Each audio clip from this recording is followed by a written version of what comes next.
Hey, what's up? Welcome to Movie Dumpster Season 4, Episode 2. Today we're talking about Coffy from 1973, directed by Jack Hill. I'm Joe Lascola. I'm Sean O'Rourke. I'm Connor Fuck Heroin McGraw. Welcome to the dumpster.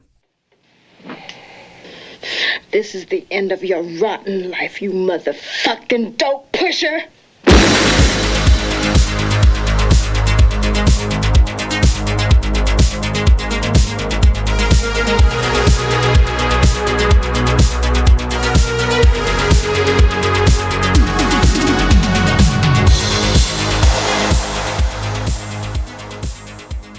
Sorry I didn't have a comedic opening today. No, you know what? I'm going to second that one there, Connor. And a third over here. Fuck heroin. Because that's kind of the crutch of a lot that happens in this movie, unfortunately. I mean, it makes the movie, the movie happens pretty phenomenally because of it, but holy shit. It's a big theme of these exploitation movies. Not even just blaxploitation, but exploitation in general. It usually has to do with, you know, drugs and drug dealers and hookers and, sex workers and pimps and things like that. No, absolutely. I'm just going to get it out in the open now. Going to get a little personal for a couple seconds. I just detest this garbage. Not the movie. This insidious little drug. One of my best friends was killed by it. I think my sister's had 4 or 5 friends die as a result of this stuff. One of my other friends had her baby sister die from this stuff.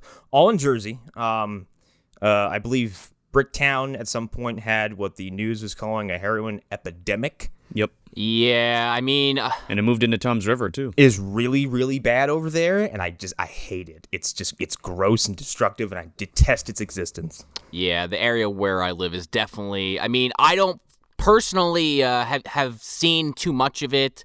My girlfriend definitely has, working in her job as a healthcare worker, and it's scary shit, man, and it's...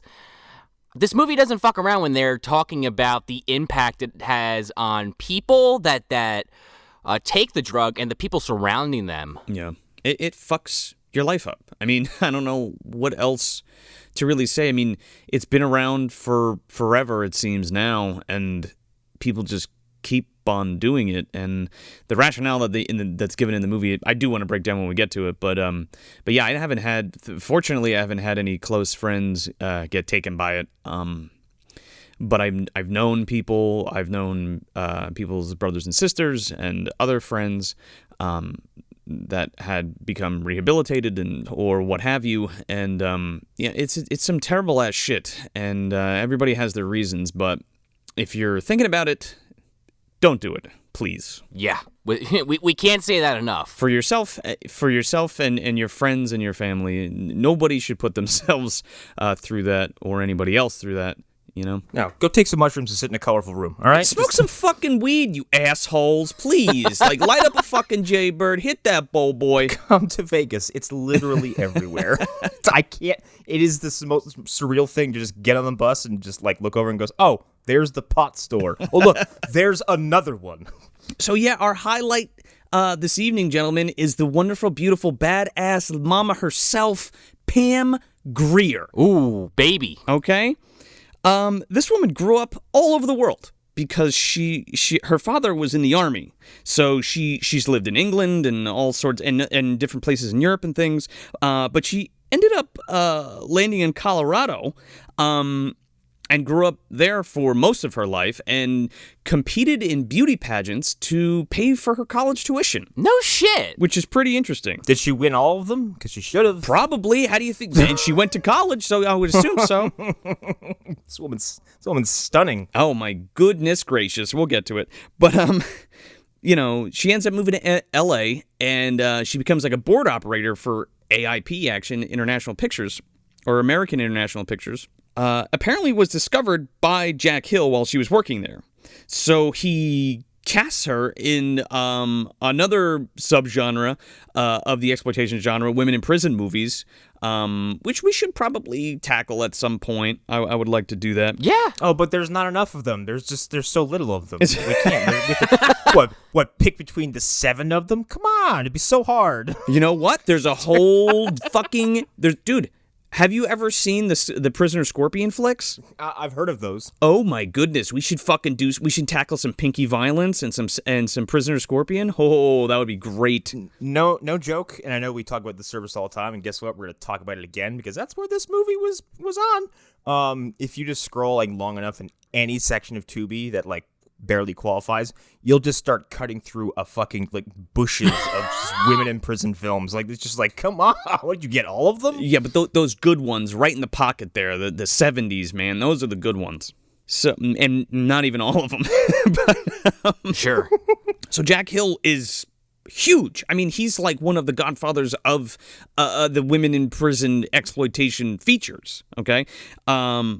And this guy has done a ton of stuff, including The Big Dollhouse and the Birdcage and Spider Baby and House of Evil and The Incredible Invasion, and of course goes on to do Coffy and Foxy Brown and Switchblade Sisters and stuff, and even goes on to write Death Ship, another George Kennedy flick that we should probably cover one day. Does he lay in a couch the whole time?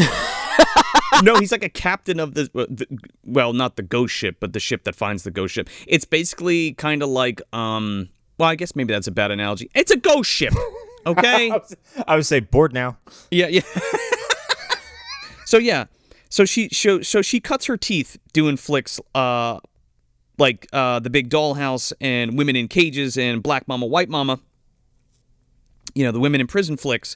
And just real quick, I want to take a little detour because a lot of these flicks were shot overseas, right? So one of these particular flicks I forget which one it was, but she was in the Philippines doing it, and she contracted some kind of virus, and it made her lose her hair and go blind, and she almost fucking died. Oh my God. Whoa. It took her an entire year to recover from this. Holy shit. And this is pre Coffy, by the way. She's a badass woman, not only in the movies, but in real life, apparently. Oh, yeah. She went blind, then was like, I got better.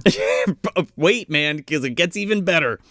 So yeah, then she makes her jump to these badass women flicks, where she's usually, she's based. I don't want to say the woman version of Dolomite, because that's a kind of a disservice to Pam and her characters. But she's this badass woman who usually is taking out some kind of drug cartel or drug lords or what have you, criminals. Sure. That had wronged her or her family or her loved ones. Classic revenge film. Classic 70s exploitation revenge flicks.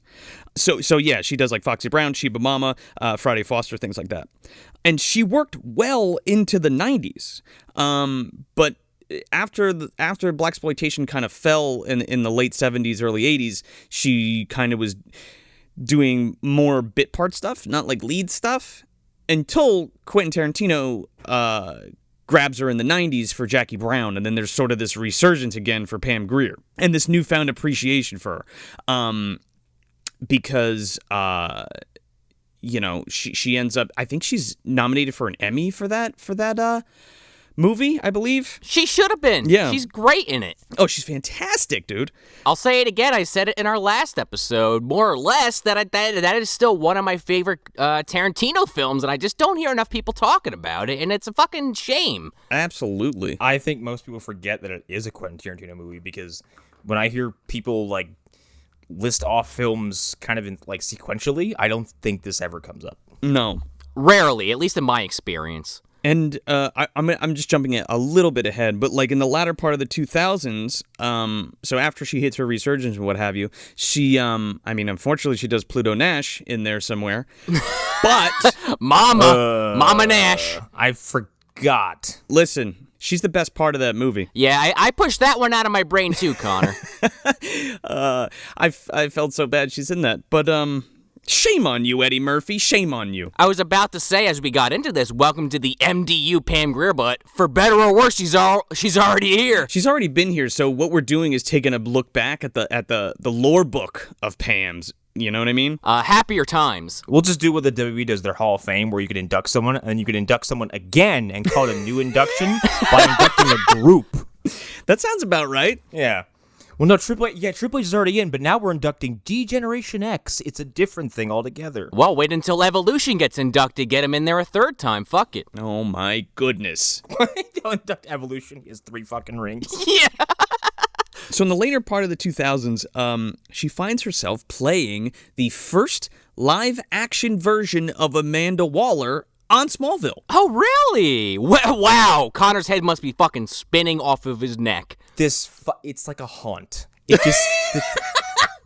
like, the ghost of this show has chosen me as, like, its tormentee, and I don't know why. You're like the unwilling arbiter. Yeah, I don't know. It's more like fucking Ebenezer Scrooge, and, like, it's just sustained 3 ghosts over and over. It's like, I'm Smallville's past. I'm Smallville's... I'm Smallville seasons 7 through 10. Yikes. She's also dated some other pretty famous people, and I just kind of want to talk about that a little bit because some of these are interesting. She dated Kareem Abdul-Jabbar for a little while, but before he became Kareem Abdul-Jabbar and then converted to Muslim, and she was with him while he was in the middle of that process, and he basically gave her the ultimatum, like, yeah, you're going to convert to Muslim, and you're going to be this, and then you're going to be my wife, and you have to do this right now, and we have to get married. And she's basically like, fuck you, and he ended up marrying somebody else like the same day. Ugh. Wow. That's a shame. You know what? She made the right choice. I agree. But here's the other thing, too. She also gets mixed up. Maybe not mixed up is the right word, because I'm sure these guys were good guys at some point. They just had super awful addictive personalities because she dates Freddie Prinze, the comedian. Yeah, my girlfriend was telling me that earlier because she had looked this up. I was like, whoa, really? Yeah, and she ended up having to leave him because his drug abuse and like mental stability and things like that. And goes right to another guy who has a drug problem and mental instability because she starts dating Richard Pryor. Here's the fucked up thing. So she was having like health problems and they couldn't figure it out, and she went to the gynecologist or something, and they found out that she had a buildup of cocaine on her cervix that was like I don't know if it was life-threatening, but it was definitely not good for her health. Let's put it that way. And they said it was probably attributed to the fact that Richard Pryor had put cocaine on his dick, so like I guess he would last longer or whatever, and he would like fuck Pam Grier with a dick coated in cocaine instead of just using a condom. And then she was like, yeah, you're gonna fucking kill me, go fuck yourself. And then that's it. That is insane. Is that not fuck? I read that. I was like, I know that's super personal. I mean, but it is public information. It's just something I had to say because like it's fucking insane. I am just like picturing how that went down. Like Richard Pryor stripping down. She's waiting to have him just get on top of her. And he's like, hold on a second, honey. He pulls out a fucking vial and just sprinkles it on there. Like, what? I have no idea, dude. That's a visual. And I wanted just to mention that for a couple of reasons. One, because it's fucking bonkers. And two, in 1988, Pam is diagnosed with stage 4 cervical cancer. Ooh. Fuck. And she fucking beats it. Like the badass bitch she is, she beats it. Oh, yeah. Which is incredible. I mean, she's already almost died once from getting, you know what I mean? And then to have that happen. From getting fucked by Richard Pryor, apparently. Well, even before that, again, like I said, in the Philippines. Oh, right, yeah. That's her karmic reward for dealing with Richard Pryor doing that shit to her, is beating cancer. I think so. Yeah, I would hope. Not only has she beaten all these life tribulations, but she also has a doctorate in science and humane letters. Huh. And she founded the Pam Grier Community Garden and Educational Center with the Multicultural Western Heritage Museum, which basically focuses on like organic farming and sustainability and things like that. So that's pretty fucking cool. That's interesting. I'm loving her more and more every minute, Joe. Right? As you're going down this history of the woman, I'm like, wow, she really is fucking amazing, isn't she? She's fucking phenomenal. But let's put that fucking needle back real quick because... Whoa, needle? Well, I'm talking about like a record player. Put that fucking needle back. I know. Not only is she the first woman, but the first black woman to lead an action film. And it all kicked off with the film we're talking about today, Talking about coffee, baby. And it's sweet as chocolate. Let me tell you something. This movie, I had never actually heard of it before we talked about doing it. You know, of course, I've heard of Foxy Brown and a lot of her other movies. Like I said, Jackie Brown's one that always comes to mind. But I'm amazed that I don't hear more about this. This is the grandmama of that subgenre. This is the one that did it. This is the one that started that. I've seen imagery associated with this movie, and I'm pretty sure I've had friends drop this movie's name in front of me, but I've never seen it until today. It's fantastic. And do either of you gentlemen want to plot crunch this real quick? Sure. So the movie is about Coffy, played by Pam Grier, who has a sister who gets hooked on heroin by these drug pushers and junkies in her neighborhood, and just kind of goes after them because she wants revenge for what they did to her sister, and she kind of goes down the line of bad guys and just takes them out one by one, and there's just a series of things that happen in the process as she gets her revenge. And that's pretty much the movie, more or less. Yeah, more or less. She's also a nurse. Yes. Yeah, this is one of the characters that the Punisher is actually inspired by and has nothing to do with any current-day shit stains who might run around with his logo on them. Yes. I was going to bring that up. It's Coffee Castle, baby. Ooh. Yeah, this is where that character is originated from. That's where he draws inspiration from. And if you co-opt his logo for your insidious desires, please jump into a volcano. Yeah. Yeah, why don't you go right ahead and go fuck yourself there. And by the way, just P.S., if you're using the Punisher logo for nefarious purposes such as that, you don't get the Punisher. Right. Any version of it. You deserve to be kneecapped by the Punisher. Let's just hope it's not the Discipliner, because he's not going to get a goddamn thing done. No. Oh, he won't make it up the driveway. No. And then we'll just have Dolph ride a fucking remote control car up the fucking driveway with a very aggressively worded letter on it. Hey, can you stop that or what? Stop the bullshit. That's my skull. That's not on my shirt. Oops. Anyway. This movie just starts. It just starts. It just throws you right in. Yeah, I thought I was missing something. I had to rewind it. I was like, oh, okay. Yeah, doesn't it, it just hits you all of a sudden with, a big ruckus club, and then... Yes. This man with a very, very funny hairpiece. Thrown right into it, dude. And there's, this junkie that's, going into this club, and he gets, this drug dealer, whose name's Sugar Man, played by Morris Buchanan. This guy's a trip. He's like... The junkie comes in, he's like, yeah, boss. He's like, I got another woman for you outside that really wants to meet you. She said she'll do anything. And he's like, He's like, I already got a bunch of women with me. What the hell would I want that? He's like, well, she's in your car. And he's like, in my fucking car. That's why he gives a shit. He's like, I brought you some tail, man. He's like, the fucking, look over there. I got a bunch of tail. What are you talking about? He's like, well, once you see her, you're not going to care. He's like, all right, bring me to her. And he's right. So they go out to the car, and she's sitting in the back seat. And the second this man sees her, he's like, oh, baby. He's like, all right. Let's be honest. The second we all see her, we're like, okay. Sure. No, absolutely. I'm listening to Daniel Baldwin in this case, baby. Get in that fucking car. You're dolphin diving in. Oh, yeah. Pam Grier would fucking wipe the floors with Daniel Baldwin. No, I know. Oh, my. She'd be putting a bullet between his eyes. I would just want to see her beat the fuck out of him. Oh, man. Break a fucking tequila bottle over his head, please. The way she scraps some people in this movie, I think he would come out like just a purple lump. He looked like Joe Petto at the end of Silent Night, Deadly Night 5. Just a lump on the ground. With a few fucking pieces gone and holes in them, dude, for sure. But this guy immediately is, feeling her up, and, he's ready to go in the back seat, more or less, or just about. And she's like, well, I gotta get my fix first. Come on. He's like, all right, take me to my home. Well, they go to the fucking junkie's apartment.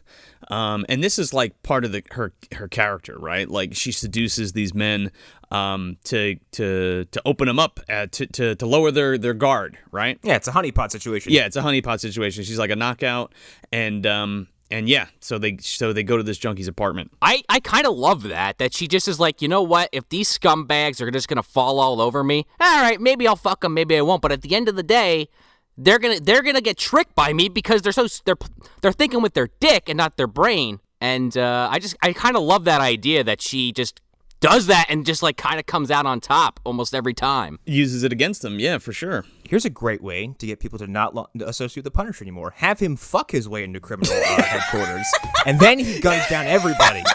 And then those kinds of people won't want to associate with him. Could you imagine Frank Castle seducing one of his targets? I kind of love the idea. Hey, Jigsaw, you're looking pretty handsome today. What do you... Like a low-cut skull logo shirt. Like, Get in my car. He's got assless chaps on to get their attention. But it's gotta be Dolph. That's the only one I want. Of course. In the MDU, it's always Dolph. It's always Dolph. Let me ask you guys a question real quick. Do you think Quentin Tarantino saw this movie before? 100%. I mean, he's talked about how this director is like the Howard Hughes or some shit of blaxploitation. Like, he loves this kind of stuff. Quentin Tarantino hates movies. He's never seen this before. What are you talking about? I was being facetious, and that's because this whole opening credit. She says something to Sugar Daddy. And she's like, oh, you know, you really are a big man or whatever. Let's go. And then it cuts and fucking kick up the Coffy theme song. Coffee is the color.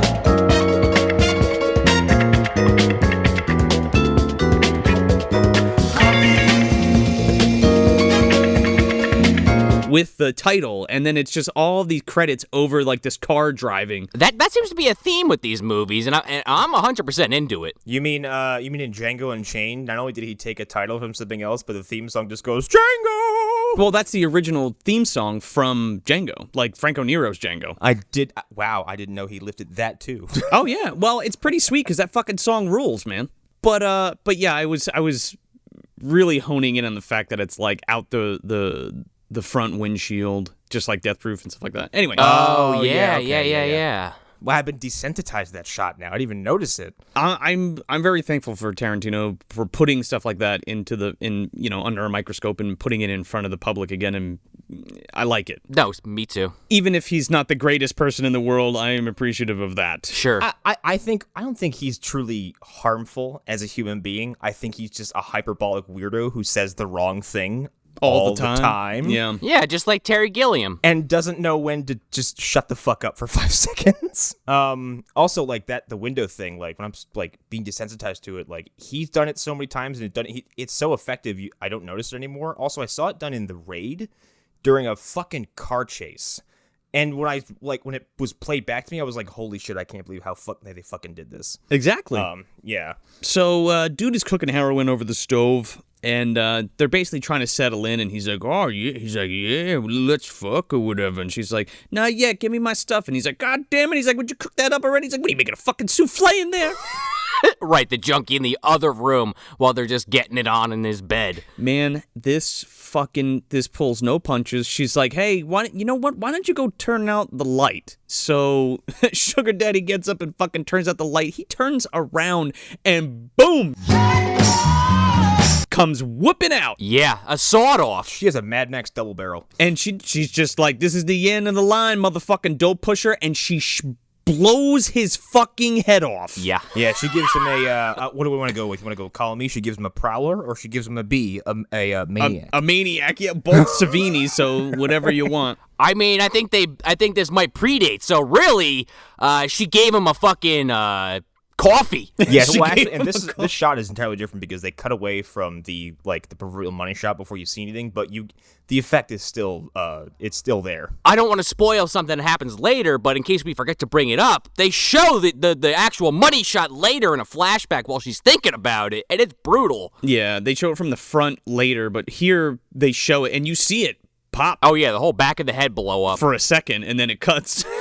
Yeah. And the junkie in the other room's like, oh fuck, and she comes in with the gun trained on him, and she's like, he didn't see it coming, so it was easy. You're seeing it coming, so it's a little hard. And this guy's shitting his pants. Oh, but she says, you see it's coming, and you better believe it's coming. And he's like, I didn't fucking do anything. And he's like, remember Larabelle Coffy? Because that's her little sister. Apparently, This is one of the guys that got her hooked on heroin.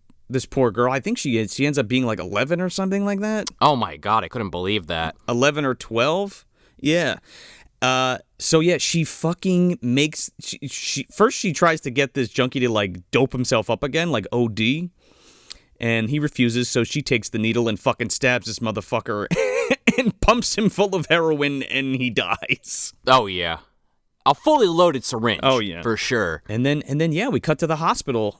to this surgery gone wrong, it looks like. Yeah. Also, these surgeons drove me insane because I get the little, there's a mini conflict in the scene where she shows up to work and she's late. I guess one of the surgical assistants before her drops an instrument, which is, hey, if you don't know surgery, that's congratulations. That's now a useless instrument. You have to go get a new one, and you don't have a lot of time. But like they're all like, she gets there and she comes in and she drops the instrument too, and he's like, damn it, Coffee, get out of here. This guy's such an asshole. I mean, to be fair, the guy on the table has a massive chest wound and he's bleeding all over the place. Yeah, I'm like, maybe if you weren't all like trying to make some kind of human pyramid over the corner over there, you're so close together, like give each other a fucking space. You might not have this problem. This doctor is just walking around this fucking surgical room just yelling at people, not even doing his job. He's like, you can't even I don't even know why he yells at Coffee. He's just like, I got the fuck out of here. He's like, fine, just drop the shit, get the fuck out of here. Well, I think like Connor said, she also dropped something because she's so tired because she's been up for God knows how long, and then she had to go to work after she just killed 2 people. She was killing those fucking drug dealers, man. Yeah. And so she leaves the room. And, you know, honestly, I think that guy's just so over the top because he had his one scene in the movie and he was trying to make it count. It does unintentionally make him look like a very poor doctor because it pans out and this guy is like convulsing on the fucking table and there's a big giant gaping wound. And this guy is just, that's what I'm saying, right? He's just big arms like, God, you're all so terrible at this. Yeah, he's one of the doctors that removed fucking Belial from Dwayne. Eating his fucking gross sandwich. Just put it in this basket or something. I don't know. We go to the waiting room when we're introduced to these 2 cops that come in, and they're actually asking about the junkie that was brought in. We don't ever actually find out if he died. It's pretty heavily implied he does, though. Oh yeah, well they say that one of the cops is Carter, played by William Elliott, who was Dr. Leopold in Night of the Lepus. We were just talking about that off air. Oh shit! Really? And he basically explains to Coffee, because he knows Coffee, and apparently they have a backstory where they've dated and stuff, but they're good friends. And he tells her, he's like, oh yeah, this fucking junkie killed his dealer and then OD'd. That's like straight up. He's like, you know anything about this case? And she thinks that he's onto her for a second. Yeah.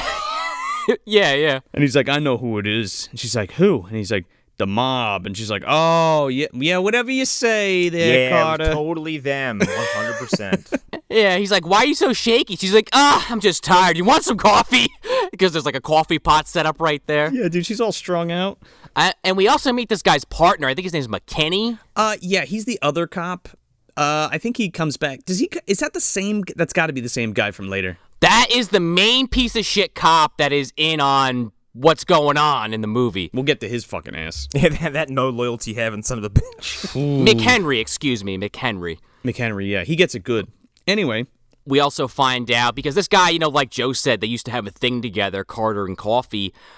He's kind of trying to sweet talk her a little bit. He obviously was not the one that ended the relationship based on the way this conversation's going. And she's just like, I'm with somebody else now. I'm sorry, like, you're a nice guy, but, it didn't work out. And she's dating this, he's going to be a congressman, we find out, or he's trying to run for Congress, but he's currently a councilman, this guy, Howard Brunswick. And she's going to meet him at a club after work. So I guess she's just not sleeping today. She's on like a 24-hour run here. The adrenaline must just be kicking in big time. Is that why they call her Coffee? Maybe. She's drinking so much. She's just drinking so much. The only way she could stay awake. Wait, that's fucking awesome, actually. She never stops. It's very creative. Because she's great. Anyway, sorry, I keep gushing over this woman. It's gonna happen this whole episode. She takes Carter to go see her sister. This is the first time the first and the last time we actually see her like in person, and the rest is like flashback kind of stuff.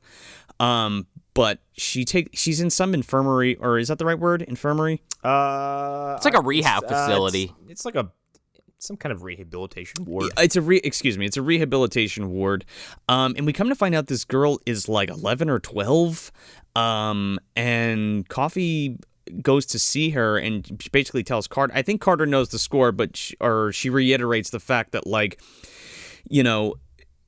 she was giving her sister money to go to school. and like do dance and some other stuff, and not to get mixed up in drugs and all that shit, like her other brother and sister.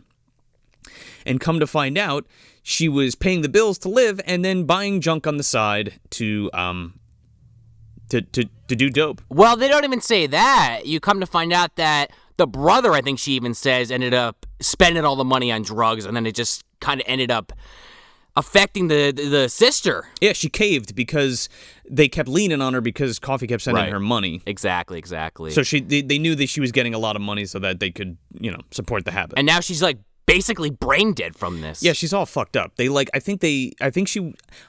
to say she OD'd and she was revived, but she's still in like a state where she's not fully rehabilitated. She looks like she's in a moderate state of catatonia. Yeah. She's just kind of like the two shots we see of her, she's not emoting, she's just staring into space.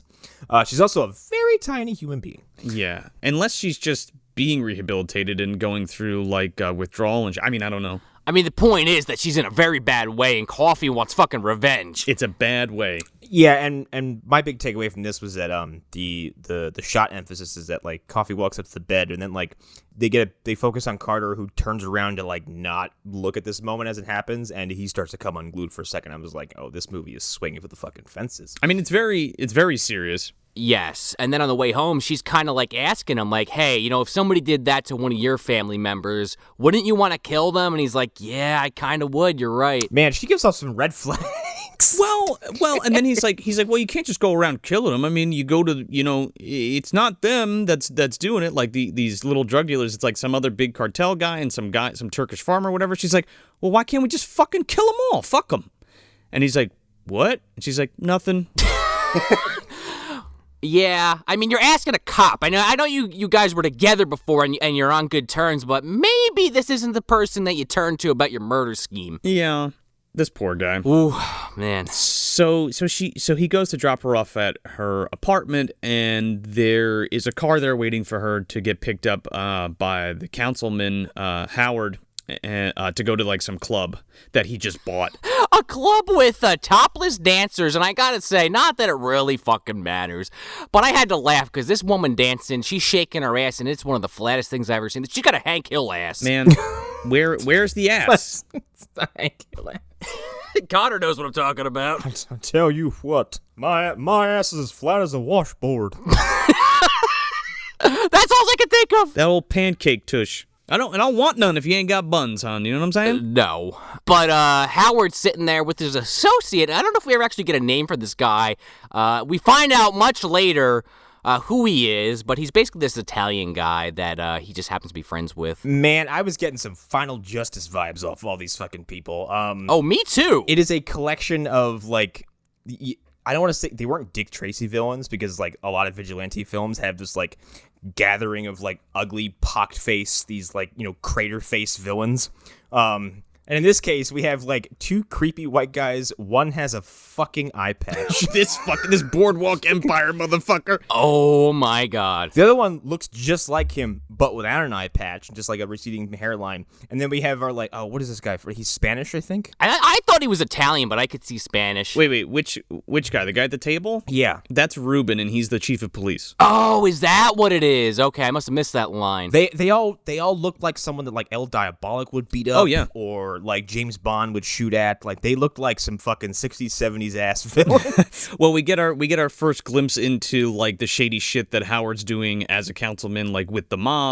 and working with the cops. Do we want to just kind of talk about that now? Do you think that would make the rest of this easier, or you want to hold off on that? I think we can get most of it out of the way. I mean, sure. I feel like we have to talk about this a little bit, and then when we get to certain characters, we can bring them in and be like, he's working for whom. Sure. But Howard the councilman and Ruben the police chief are in cahoots with the drug dealers that had fucked with Coffy's sister and is supplying the drugs in that part of the city.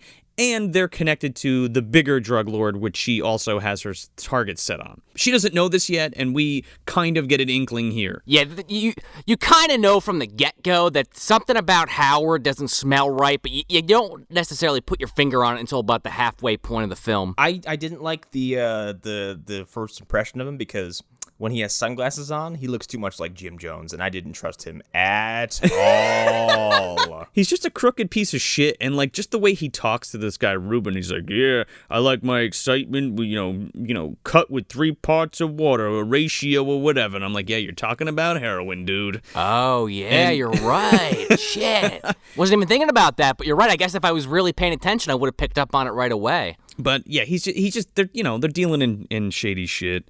So in walks Coffy. Yes.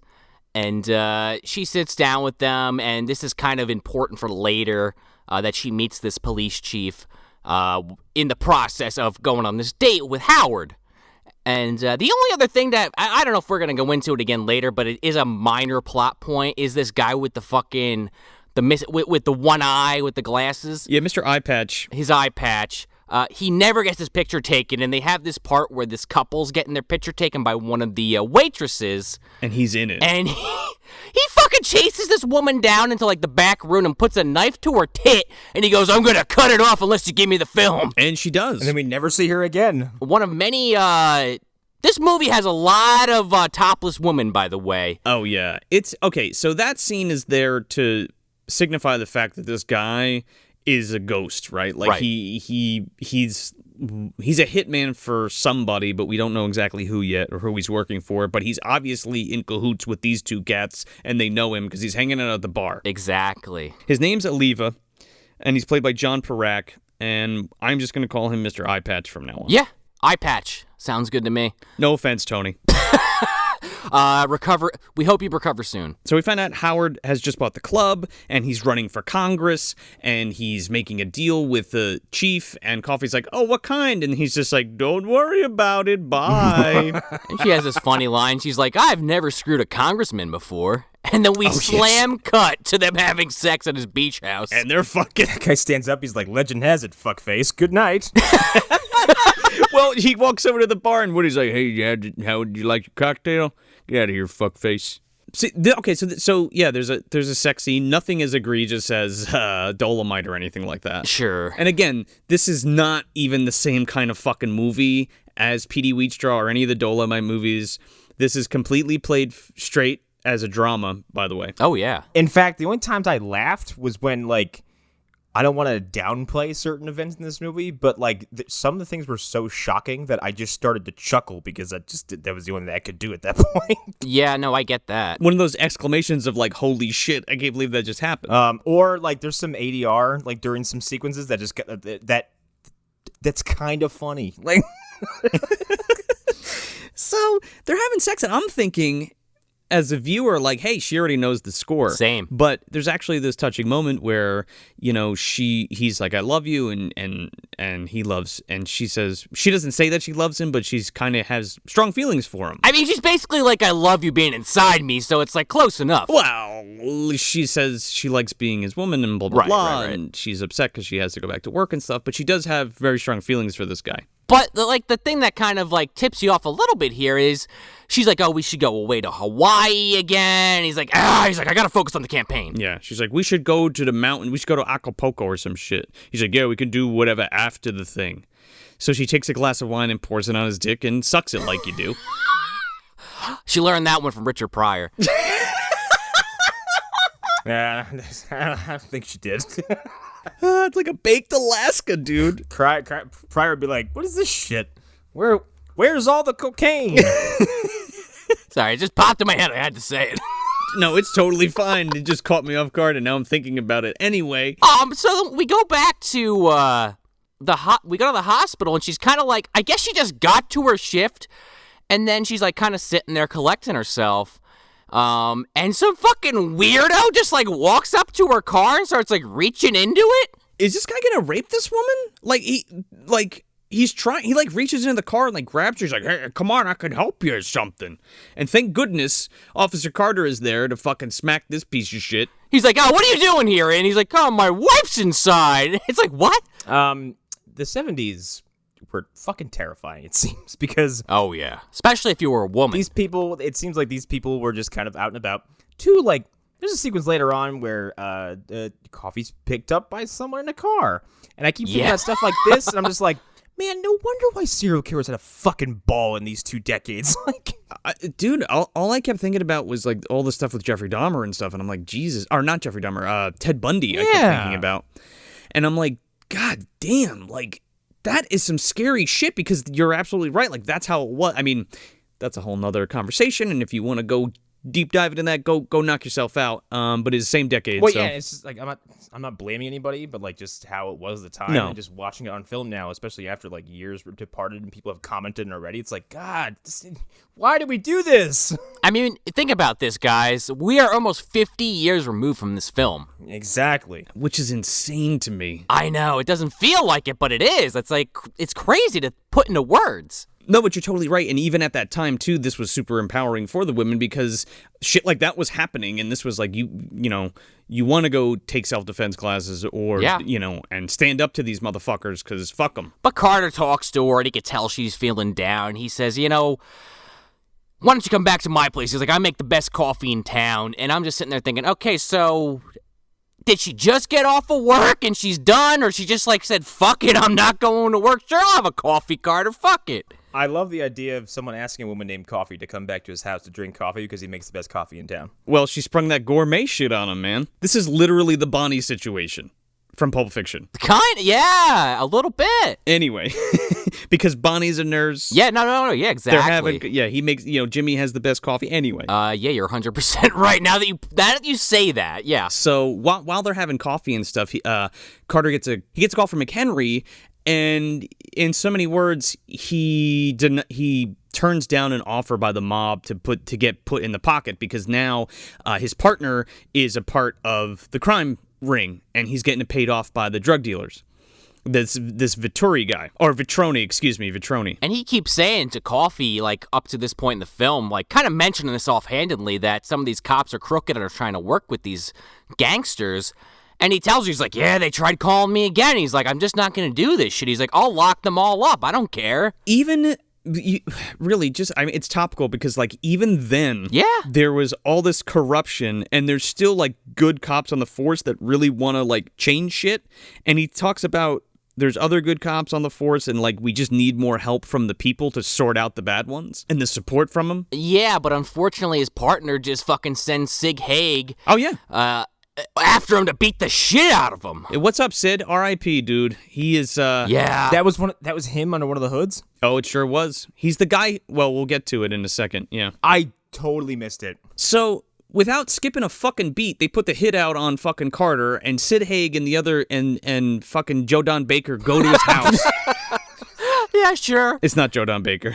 Might as well be. You shouldn't have said anything. You just ran with that. It's just Joe Don Baker under the fucking hat. It's some other good old boy in a 10-gallon hat. Anyway. It's Tex. It was Tex before Robot Jocks. Yeah. This is what he was doing. That was his past life? Yeah. Before the bomb. Anyway, so they fucking break this guy's door down, literally, like, off the hinges, like, put a hole in it, like, they fucking bust in like Jason Voorhees.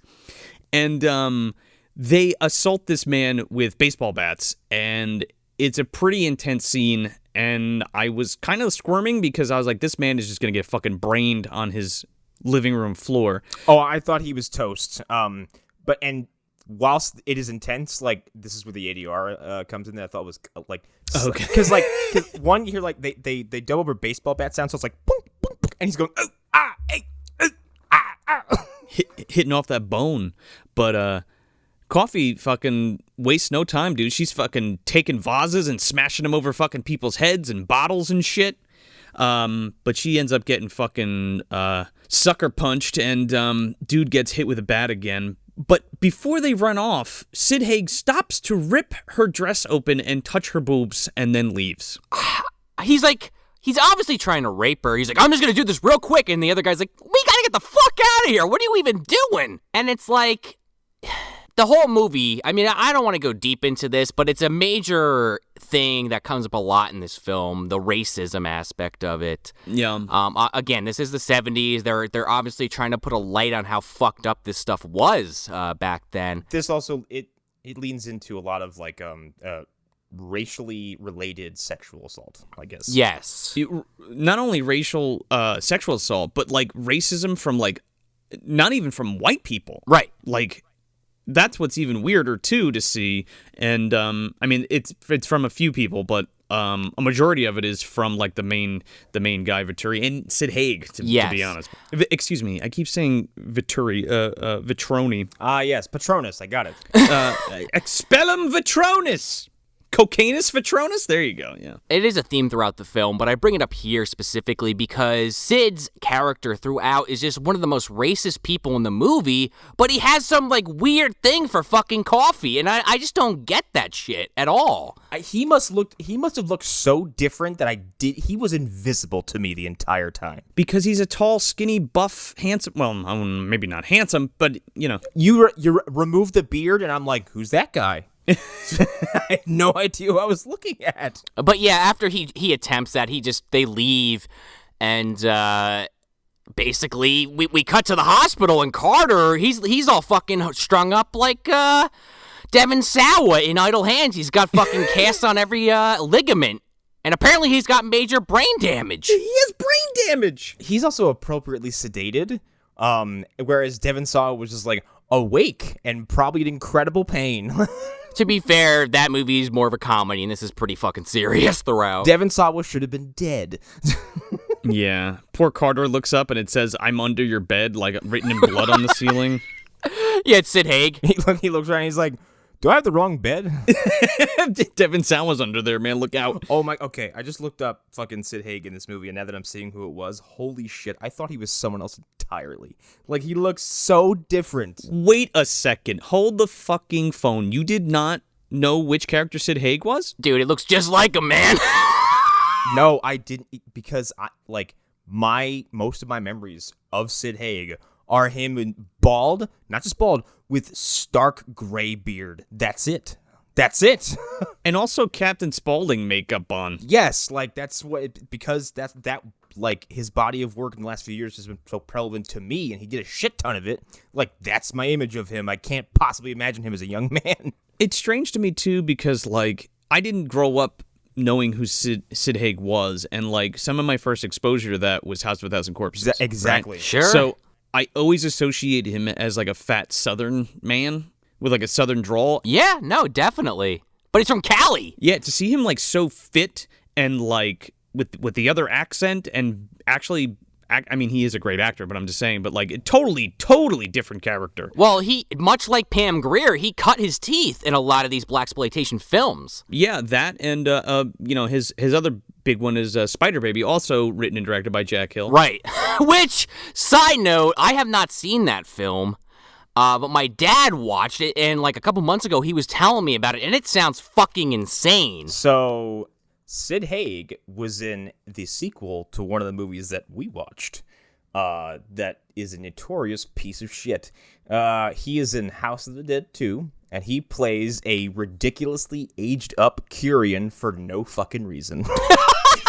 Wow. I kind of want to watch that now. Yeah, it was made for sci-fi, and apparently it's not terrible. Isn't he in that second remake of Night of the Living Dead? Yeah, he is, I think. You're right. Yeah, he is. It was like House of the Dead. Not House of the Dead. Night of the Living Dead 3D. Underrated actor. He's so good, and he's such a piece of shit in this movie, but he's great. Yeah. But yeah, so Carter's all strung up. And Coffy, I guess she doesn't really know that the cops were involved yet, but maybe she has an inkling. But they come in and are like, yeah, whoever did this, we'd love to find him and just beat the shit out of him. It's like, okay, that's a little bit, you want to beat the shit out of yourselves? Okay, sure. Yeah, she puts it together here because, like, the tear runs down her face and she, like, listens in on the conversation and she's like, oh, that's right. He was talking to his partner that night, and she kind of puts it together that since he refused, they went to go take him out. Yeah, officer bad guy. So then she kind of continues her vigilante run, but now for different reasons. Like, yeah, she wanted to go after these people as revenge for what they essentially did to her sister, but now she's got a second reason to do it because they just fucking took out her good friend. Now, here's the thing. She knows that there's a bigger person in the works here. Right. But she has to go through, like, a lower level drug lord who's still a big drug lord, but, like, not as big as the main guy, as we find out. Exactly. So she goes to see this trick, Priscilla, played by Carol Locatell. Did either of you gentlemen recognize who this was? No. Eat your fucking stew! Oh! Get the hell out of here. It is Ethel from Friday 5, baby. Holy shit. Oh, my Lord. Eat your Fucking slap! I'm going to make the argument then, again, this is the movie dumpster universe, guys, that that is the same fucking person. I think so. That she she quit the game and then moved out to the middle of the woods, had a fucking stupid son, and gets killed by Roy. Yeah. Not even Jason. Look, she's in witness protection, okay? That's what happened. Is that what it was, you think? Changed her accent and everything? Yeah. Yeah, God, when she fucking turns around, she's like, would you shut the fuck up? She's probably my favorite part about a movie I fucking hate. I know you hate it. It's a good one, though. It sucks. Well, she's a piece of shit in this movie, too. Oh, yeah. She's all fucked up. So it turns out that this woman, Priscilla, used to be the main squeeze of King George, this big drug dealer. And Coffy goes there because she knows that. And the reason she knows that is because she was brought in, Priscilla was brought into the hospital with a huge cut down the side of her face from King George. And I guess she sewed her up and talked to her and found that out. So now with that information, she goes to fucking shake her down. And I think it's both sad but hilarious at the same time to me, how this woman's like, you know, Coffy says, hey, are you using again? She's like, just a little, but I'm not addicted. And this entire scene, more or less, other than a mint she eats, she is just hitting cocaine the entire time she's talking to Coffy. So she's asking this woman about, okay, so King George is involved. What about this other guy? And she won't tell her. She's like, oh, he'll kill me. He'll kill me. And she pulls a fucking knife on Coffy. And Pam Grier's like, okay, you want to threaten me with a weapon? All right, two could play that game. She goes, okay, bitch. Fucking breaks a bottle. Yeah, she breaks a fucking bottle and hops on top of this woman and is like, I'm gonna fucking cut you down the other side of your face unless you tell me where the fucking shit is. Yeah. Woman shits herself. And then one of my favorite things in the movie happens. Because this woman keeps referring to when I got with Harriet. Things got better. She keeps saying Harriet. There's no Harriet in the building, and then Harriet enters the building in a shot that makes her look like Jason Voorhees. Oh, yeah. Because it's apparently her new pimp. Yeah, doesn't she kick the fucking door in? Well, Priscilla does give her the information first, and then she hears Harriet coming, and she starts yelling, Harriet, help me! This giant woman kicks the door open, and she's like, who's in here? Oh, man. They fucking start running around this god. It's like Tom and Jerry in this fucking thing because they're jumping over beds and smashing fucking plates and tables. I love it because Coffy's like, oh, fuck no. Because she's like half the size of this woman, and she just fucking runs. She would have got a fucking spanking now. And she's not trying to kill them. They're just kind of accessories to everything going on. I love that she has this smirk on her face when she's running down the stairs and she looks back because she knows Priscilla's going to fucking get it hard from this one. Yeah, Harriet's like, I left for 30 minutes and this happened. Like, you're about to get it, lady. And you were balling some other bitch. Oh, and by the way, the piece of information she finds out is that King George keeps his stash of shit under his fireplace ashes. So there's like a trapdoor under the ashes of his fireplace in his flat or penthouse, whatever you want to call it. She also does get the information about Petroni from her at Bottle Point.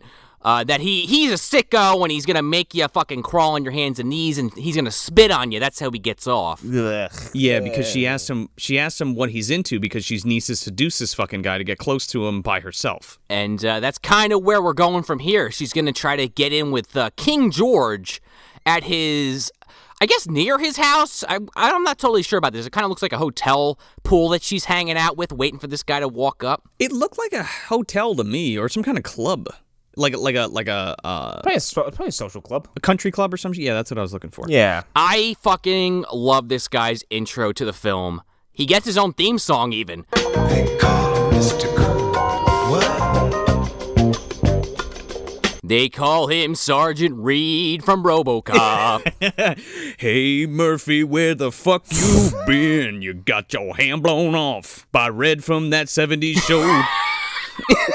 Where's Leland? Where'd he go? You want to see my fucking driver's license? Miguel Ferrara's gonna fix you good. King George. But yeah, he walks up to Coffy, and now we have 2 movies in a row of the main character doing a very bad Jamaican accent and just constantly saying "mon" so you get it. Just real quick, his name's Robert DoQui, by the way. King George. He's great in this. He's really good. And yeah, like Sean was saying, we pull up on Pam, and my goodness, I needed to jump in that pool because I was so hot. Pam is blamming in this scene. My goodness. Yeah, she's a very good-looking woman, but she's of course again, playing into her sexuality and really just getting this guy hook, line, and sinker that she wants to work for him. And he falls for it easy. Yeah, and again, like Sean said, she puts on this whole Jamaican front that kind of just dissolves. Yeah, a third of the way through her conquest. A self-alleged like Jamaican royalty or something, or like socialite. Yeah, she's like a queen, she says, or something over there. Because Vittori's like into foreign women, debutantes and shit. Right, Right. God, these villains are appropriately skin crawling. Like, I hate all of them. I feel like whenever they touch, they leave grime like afterwards. Like the worst kind of scum. These are the dudes throughout the whole movie. They're like, I'm not a bad guy. Yeah, you know what I mean? Like that kind of dude. Meanwhile, they all talk like this, and one of them has an eye patch. Yeah, lest we forget that he sliced a woman's face. Yeah, I will say, like, despite how villainous they make King George seem, they do a real good job of making you feel real bad for him at some point. Oh, yeah. He was about the only one I did, and then I remembered what he actually was doing. I was like, fuck him. We'll get to that because I agree. I want to talk in depth about like the 2 minutes that happens prior to that, because I thought it was like super expertly done. Yes, absolutely. I totally agree. And I think it needed to be done for you to feel the way that you do. So here we're in King George's fucking penthouse now, and there's a bunch of sex workers hanging out. One chick is getting her back worked on because she has too much sex on her back or whatever. Yeah, that was weird. She had a very obvious, like, lesion or scar on her back, probably from someone hitting her. I don't know how that has to do with you having too much sex on your back, but okay. No, it's probably a bed sore. It's probably just has something to do with contact. Oh, yeah. You know what? Yeah, because you can see the spine rubbing. Yes. Anyway, she's getting tended to by Leslie McRae, who plays Cindy, who is Cleopatra in Death Race 2000. No shit. Yep. I feel like there's a real subtle thing here that they never kind of returned to, where those two are together. That was my read on it, at least. And, it's not uncommon for people to kiss each other on the cheek, I don't think, but... Sure. But yeah, the main point here is that King George comes in with not Coffy, but Mystique, her undercover name she gives. The exotic princess from Jamaica. And we are quickly introduced to the idea that he is gonna, give her a little test run, take her over to the casting couch. And he sure is. He goes in towards his bedroom, and his squeeze, his girlfriend's there, Meg. Played by Linda Haynes, by the way, from Human Experiments and Rolling Thunder. Sorry, I just wanted to note that. Those are the 2 other people that actually have done notable things after this. No, absolutely, because I would have never known that. But she's like, oh yeah, I'm so glad you're back, King George. Or rather, she's like, oh, I'm so glad to be back. She was out of town, and he's like, oh. He's like, what the fuck are you doing here? Yeah, he's like, you're supposed to be here tonight. Like, he's clearly just trying to get his dick wet and wants nothing to do with her, and she is immediately like, oh, what the fuck? She's like, hi, honey. He's like, hello. You're here. You sure are. Can you get out of here? You're ruining my fun. Hi, honey. I'm here. Yes. Yes, you are. There's a party going on, so he's like, why don't you just go downstairs? Did anybody get some serious, what's her name, Julia Stiles vibes from this woman? No, but I could kind of see it now that you say it. I don't think so. I got a vibe that I couldn't, quite put my finger on it, who she reminded me of, but it certainly wasn't Julia Stiles. I mean, I don't think it's a 1-to-1, but I could definitely see the resemblance that you're talking about for sure. So then he tells her to fuck off, like Joe was just saying, and he takes Pam into the other room, and she strips down. And then, of course, I was noting this to my girlfriend at the time when I was watching it. I was like, yeah, we get the full nude shot of Pam Grier's side boob and her ass, and we don't see, not that I want to see, Sergeant Reed's dick, but it would have at least been equal at that point. Oh, you got a little bump going. It's almost there. I guess. I just, that always irks me. I know maybe I'm in the minority on that, but it's like, come on, why can't I see both? Not that I want to see both, but equal. We see Howard's ass later, or earlier. Oh, okay, fair enough. I think it almost, I don't know if it still applies, but I'm pretty sure, like, I heard it as put on, of all places, the Jason Goes to Hell commentary, is that they phrase it as, like, pickle is fine, but angry pickle's a no-no. Okay.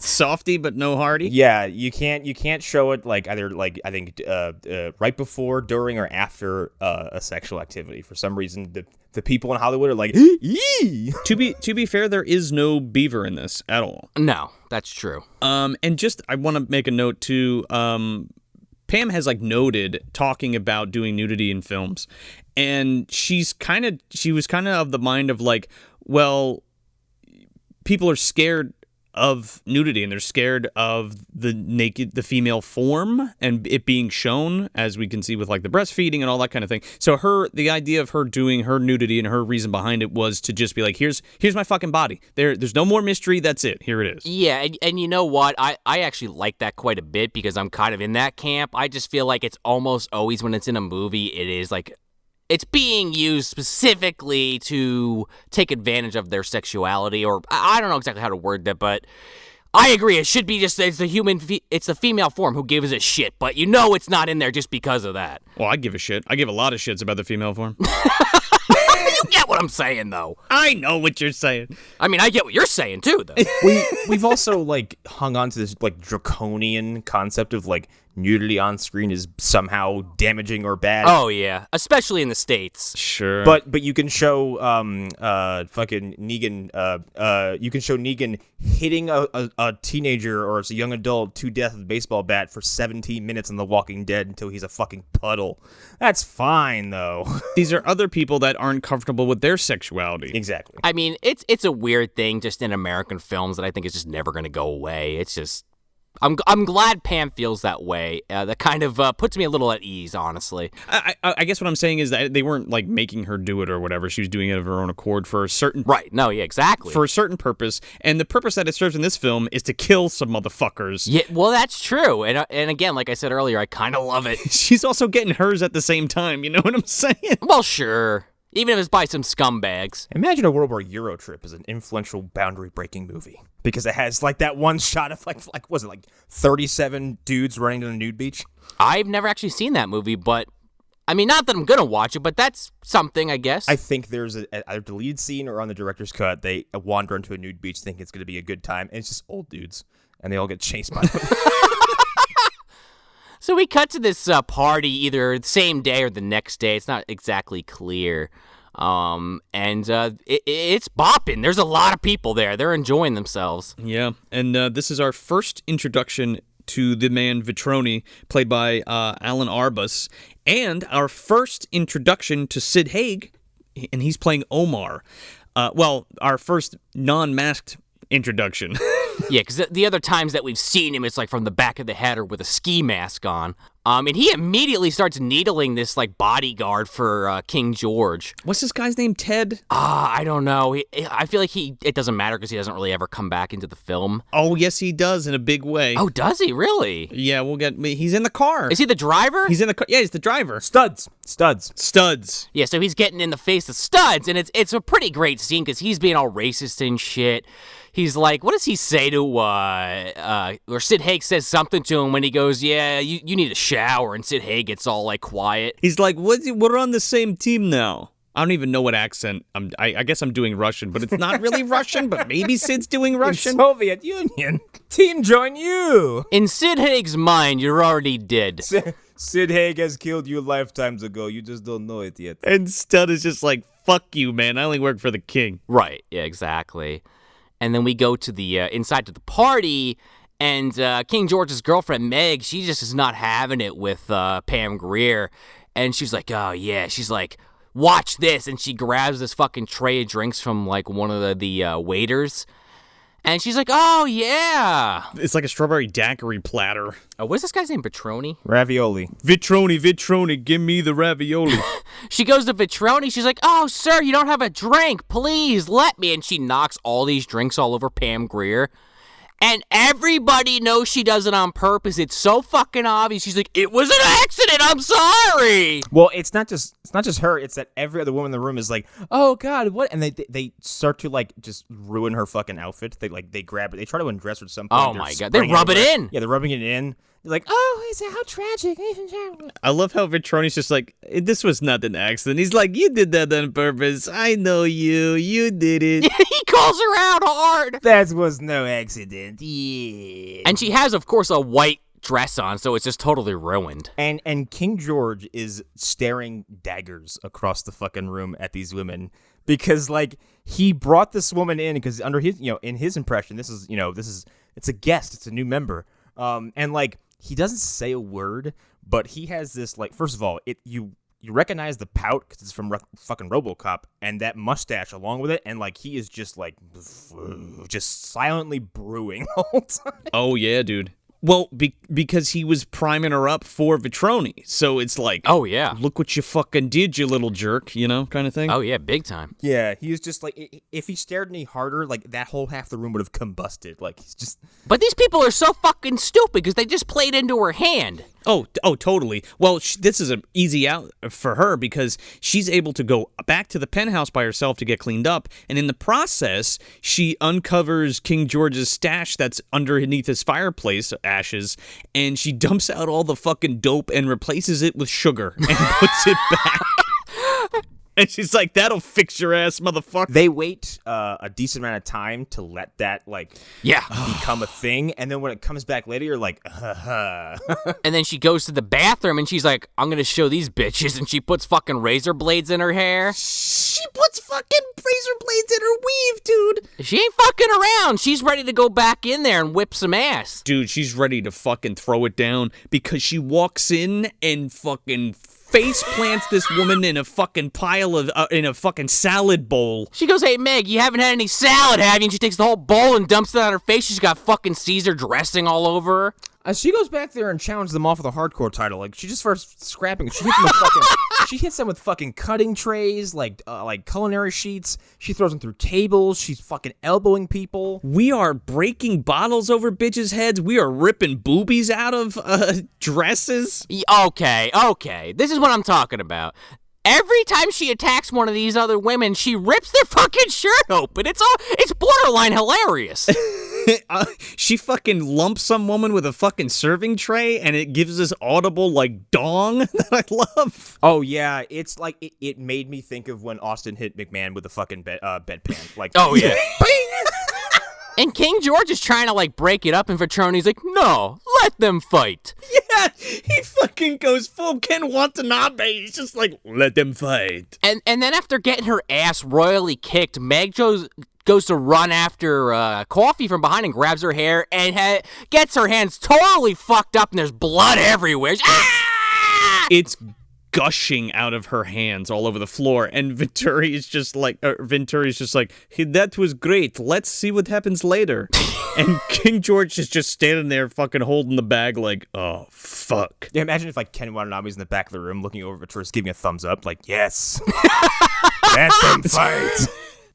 It's Vitroni, and I have to say that out loud again because I keep fucking it up. He's gonna be ravioli to me for the rest of the movie. Are they Italian? Yeah, I think so. But I think it is that stereotypical thing. It's like, it's the mob, the ambiguous mob, so of course they're Italian. I guess, you know what? The accents are so bad Sure. that I didn't realize that it was supposed to be Italian, but I guess you're right. Yeah, Vitroni. That's why I'm like, he's just nonsensical, with like, I don't know, Euro bad guy. Yeah, Euro bad guy, yeah. So yeah, cuts this bitch up, and this motherfucker's like, yeah, she's like a wild animal. I need to have her tonight, okay? And King George is like, fuck, okay. So then she's gonna go meet Vitroni at his house or his apartment, more or less. Which is, I guess, it looks like a hotel, but apparently it's Roy Rogers' house, like the real Roy Rogers. Really? Yeah.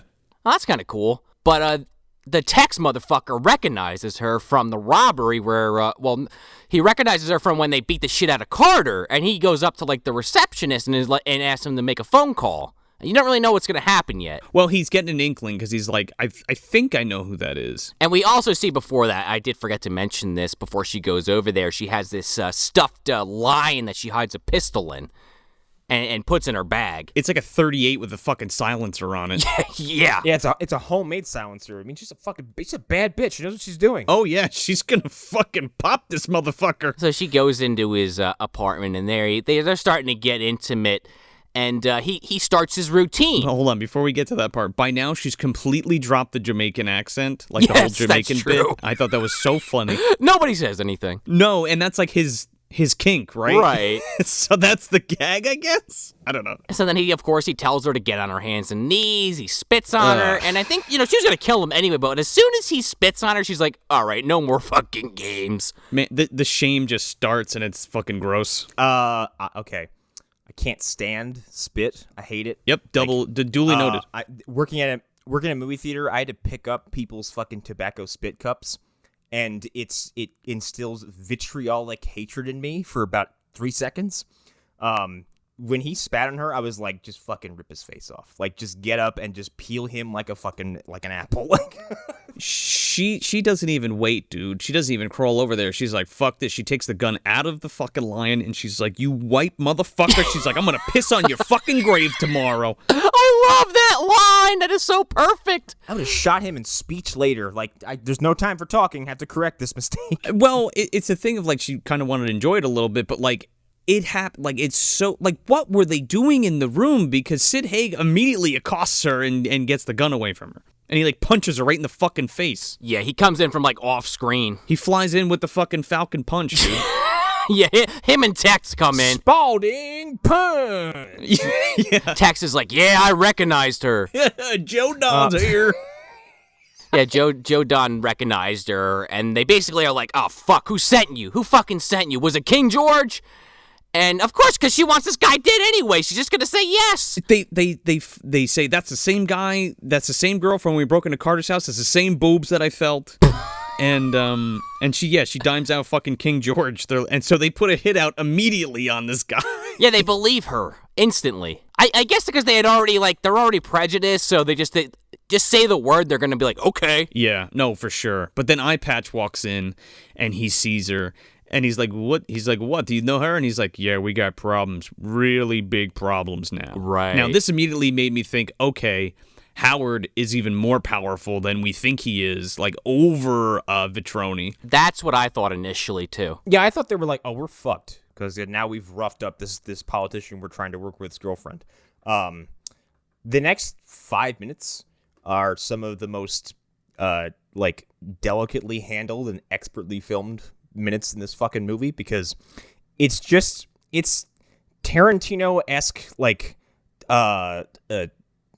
really high quality dread, because nothing's happening. It's very mundane, but there's no music, and they're just being relatable and just talking between each other as a couple. Like Joe said, it's obviously something that inspired Tarantino. I mean, just watch the movie. Yeah. It's like, but yeah, it's my most contemporary example of this. No, absolutely, it's crafted really well, and again, you think it's there for nothing, but it really is there to relate to these characters very closely. Yeah. Yeah. The longer it goes on, you're like, oh, something's fucking. The moment he opened the door, I thought he was gonna get fucking blown away. So it's basically just him and what's his girlfriend's name, Meg.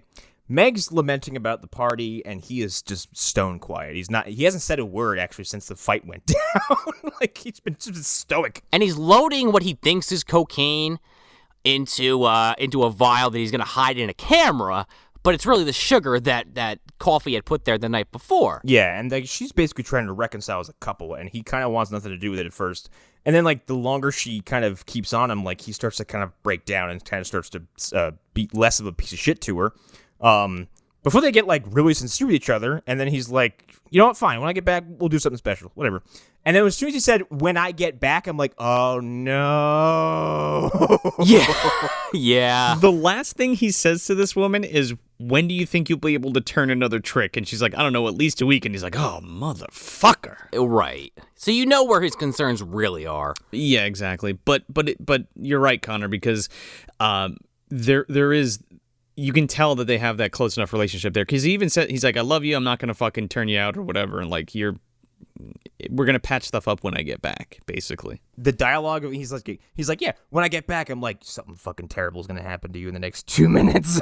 Oh, yeah. Yeah, I mean, the death flags are fucking waving loud and proudly. Okay, but then it doubles down because first of all, I'm gonna take an issue with Tubi right fucking now because this is all going on, and I'm like, bite my fingernails. So I'm like, he's gonna open the door and get blown away. He's gonna grab his car door and get blown up. He walks outside, and there's that POV shot of him looking in the car window. Ad. Oh, no. Okay, see, it wasn't that bad for me. That's pretty egregious. And I was like, you motherfucker. You should have got that Arrow Blu-ray, dude. Yeah. Oh, man, I was pissed. But then, like, when he gets in the car, and, like, first he's like, oh, well, hey, guys. And he's like, he thinks nothing of it. And then, like, after, like, a minute, he's like, hang on. Something's not right. Because Studs keeps looking back like, Oh, Stud says some shit like, dude, I can't argue with a 45, so just get in the car. I'm sorry. Yeah, and like Studs is blowing any kind of secrecy that could be going on because he looks like he's scared out of his fucking mind. Well, and to your point, Connor, I think at first he is a little worried, but then like when nothing happens after like the first minute or two, he's like, this is a big fucking joke. Like, this is nothing. And then like the longer it goes on, and then he realizes they're like getting off the interstate. He's like, where are we going? First he's like, okay, cool. And then like they start laughing, and they laugh harder, and then they laugh really hard, and then they laugh hard to the point where you're like, I am in danger. Yeah, but then they just stop. Right, exactly. Yeah. And that's when he's like, where are we going? They go, don't worry about it. Stop asking questions, King George. It's a surprise, Sid Haig keeps saying. He's like, oh, that's your present, because like he thinks George thinks Vitroni's like rewarding him because he gave Coffy to him like as a gift or whatever. That's not what's happening at all. But then when he realizes he's gonna be killed, more or less, he just keeps saying, "Can you tell me what I did? I don't know. Like, tell me what I did." And they don't say shit. This man dies not knowing why he was murdered. Yeah, it's fucking evil. Like, I mean, he's not a good man, but like the people who are doing this to him are fucking dreadful. Oh yeah. I mean, the way they take him out, too, is like, oh my, my fucking jaw was on the floor. I couldn't believe it. The sequence goes on too long because at that point it becomes so shocking, I'm just chuckling. So they have Stud pull the car over, and without telling George anything, they get out of the car. He's like, come on, man, stop fucking playing around. He's like, what did I do? What's the matter? What did I do wrong? What's happening? What are we doing? They tie his fucking hands up. They duct tape his hands together, and then they put a noose around his neck and tie the fucking other end to the car. And then Sid Haig walks around the car and gets in the front seat and proceeds to start driving. And he's kind of like keeping up with it for a second, but then he trips over a branch and it's all downhill from there. And this man was not going to survive anyway. Like, this is like... No. Unbelievably brutal, but they're intentionally going through like traffic signs. Oh my goodness. They drive into like an empty lot with all this garbage all over the place, and they're whacking him into shit. He's hitting like fucking sidewalks on the road. Dude, even before that, when he's driving through the neighborhood and they fucking start going faster, they swing this dude right into a fucking curb, and you feel that shit. Like, ugh. They use him like a human wrecking ball. And they was like towards the end, like it goes on for it may not go on for long actually, but it feels like an eternity because it's just they keep going and like it keeps escalating. And like granted, at some point it is a very obvious dummy, which is why I started giggling because at that point the brutality was over the fucking top because they're in this lot and they're whipping him around and like head first into a crate, fucking spine first into like this cement pole, and they just keep like it's ridiculous how long it goes on for. Yeah. And the whole thing is, too, I mean, I mentioned this earlier, but it's the whole racist angle, too, because Sid Haig's enjoying it, first of all. And second of all, like, the other gangsters and, like, the guys in charge are like, we need to show all the other, black guys that are working under us that we mean business, so we really got to do a number on this poor guy. Make an example of him, yeah. And Sid Haig is even saying, while he's doing this, like, this is how we take out your kind, and it's like, holy shit. And Stud's watching all of this happen, like, in the passenger seat. And Sid Haig even says to him, he's like, hey, Studs, he's like, you don't want to end up like this, so don't open your mouth. Yeah, he's like, you're going to need a job soon. You come work for us. We're nice guys, he says. Yeah, holy shit. The fucking scene cuts. We suddenly have an employment vacancy. It is easily the most disturbing scene in the movie, but it's fucking very effective for sure. So we cut back to Howard, the councilman, and we haven't seen him for a while, but he's given some bullshit speech about how, well, it's not bullshit, but he's using it as leverage to gain power, basically. He's talking about how he's going to do all this stuff to help his community and help out the black and brown people. But it's all bullshit. But it's very clearly just him just saying what people want to hear, because as soon as the interview's done, he drops the act. Yeah, and the fucking director's like, nice going, Howard, real convincing. We're going to use this part and this part.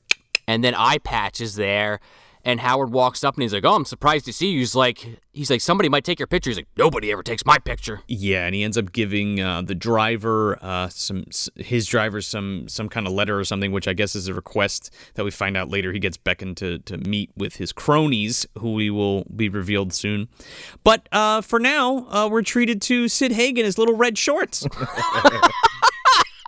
I don't know how you could go from this scene where he is one of the most evil people on the planet to this wacko shot of him sitting next to the pool in these fucking short shorts. It's the most of Sid Haig I've ever seen. He's sunbathing in these little red shorts. Yeah. He's very revealing. I don't know, man. We were talking about his later work a little earlier. If you ever saw Devil's Rejects when he's walking around in the tighty whities with the fucking skid mark, that was a little too much for me. Oh, that's right. I might have just subconsciously blocked that whole part of the movie out. But yeah, he's sitting by the pool and Coffy's in. I guess it's like a sauna, but it's essentially either a sauna / fucking tool shed. No, it's a sauna for sure. There's like the hot rocks and all that shit. Yeah. She's locked in there and she's like banging a rock on the door, and Sid Haig comes over and just basically is like, "Shut the fuck up! You're not getting out." She was gonna bop him with a fucking rock, but he's too smart for that. Yeah. So she takes a bobby pin. No, she finds a giant safety pin. Oh, is that what it is? I thought it was a bobby pin. I think so. I thought it was a bobby pin too. I mean, it might be a bobby pin. It was pretty big though. Yeah. Okay, it's a bobby pin. Listen, I don't usually talk about this on the show, but I've cleaned a lot of pipes in my life. It's a fucking bobby pin. It's awful big, is all I'm saying. Well, you bend it, and that's what they look like. But she's sharpening it on one of these rocks, I guess, for later. Yeah, she puts it right up in her hair, dude. This movie does a very good job at planting little Chekhov's guns that you stop thinking about for a little while. Even for maybe a couple seconds, because when Meg grabbed her hair and screaming that her hands were covered in blood, I was like, what the fuck just happened? Oh, you had already forgotten about the razor blades. Exactly. Well, because in between her putting razor blades in her hair and that woman grabbing her hair, she sucker punches like 18 women and starts hitting them with weapons. So of course I forgot about it. She fucking big boots a couple, dude. That scene is so good. So then we get the big reveal as Howard pulls up to the compound in his Corvette. And McHenry's already waiting there, and he's like, "Oh, hey, how's it doing, officer?" He's like, "You know why we're here?" He's like, I like to know as little as possible." He's like, "You're a good cop there, pal." Yeah, so it turns out, like, fucking, what's his name? Venturi? Volturi. Vitroni. God damn it. Ventura. I keep fucking this up. Stop it. Don't worry, I still can't get Joey Pants' name right after all these years. I was right there. So Vitroni is there. Jesse the Body Venturi. Jesse the Body Venturi. Damn it, it's fuck. You fucked it up again. What do you think about that, Monsoon? Hello, Howard Brunswick. Vitroni is there, and Howard Brunswick is there, and the police chief is there, and Eye Patch is there. And then you're like, oh, here we are, meeting of the bad guys. Yeah. A little funny note about this scene is that Eye Patch is playing pool, and he is just constantly not hitting the right ball. He doesn't hit the damn cue ball once. I didn't notice that. They let him play because it makes him feel good. You know? Yeah, I think that's what it is. Right. He doesn't even know why people call him Eye Patch. He's like, what do you mean? Who calls me that? So the bad guys do put it together that Coffy knows Howard, but right. The audience is thinking like Howard isn't really involved with them per se, but he is. He's quite involved with them. Yes. Yeah, Sid Haig grabs Coffy from the sauna and brings her inside, and they're basically shaking down Howard. They're like, this fucking woman came in and tried to kill me. He's like, how do you know her? What's the deal? What's the truth? Dude, fuck this guy. I know, and she fucking goes to bat for him. And she's like, oh, no, it was King George. Like, King George put me up to it, blah, blah, blah. And then Eye Patch makes the connection that, like, oh, well, Howard's lying because he was in with King George and he was in with the other drug dealers that they kind of moved in and took over. Again, it is that racist bullshit where it's like, they're all black, they're all in it together. It's like, come on, man. Yeah, they're all brothers. Yeah, he says something that's just, that line from him is deliberately reprehensible. He's like, you can't trust these people. They're like brothers. Yeah, the fucking Frank Gorshin weird-looking motherfucker with the one eye. Yeah. Quiet mutant. Yeah. But Howard makes himself unredeemable immediately, because before he even really says, like, the worst thing, he's like, oh, she's just some bitch I fuck. Oh, yeah, that's fucking... Jeez, that fucking broke her once, and then he just says it out loud. He's like, I don't give a fuck. Take her outside and kill her. Yeah. And she starts crying. That's what I'm saying. Like, so she's like in love with this guy. She thinks she's saving him, and then he ends up just fucking throwing her to the sharks. You know what I mean? Oh yeah, big time. Eat the rich. Oh, Yeah. straight up. I think he even says later, he's like, I don't give a fuck. Black, brown, yellow, red, I don't give a shit. I care about the green, baby. That's exactly what he says. Because you're a politician. You're all rotten. Yep, fuck them all. So then Sid Haig and the cops, they take her out to, kill her under like a bridge or some shit. And again, Sid Haig, even though he's this racist motherfucker, he just has a thing for her. And she can kind of see it.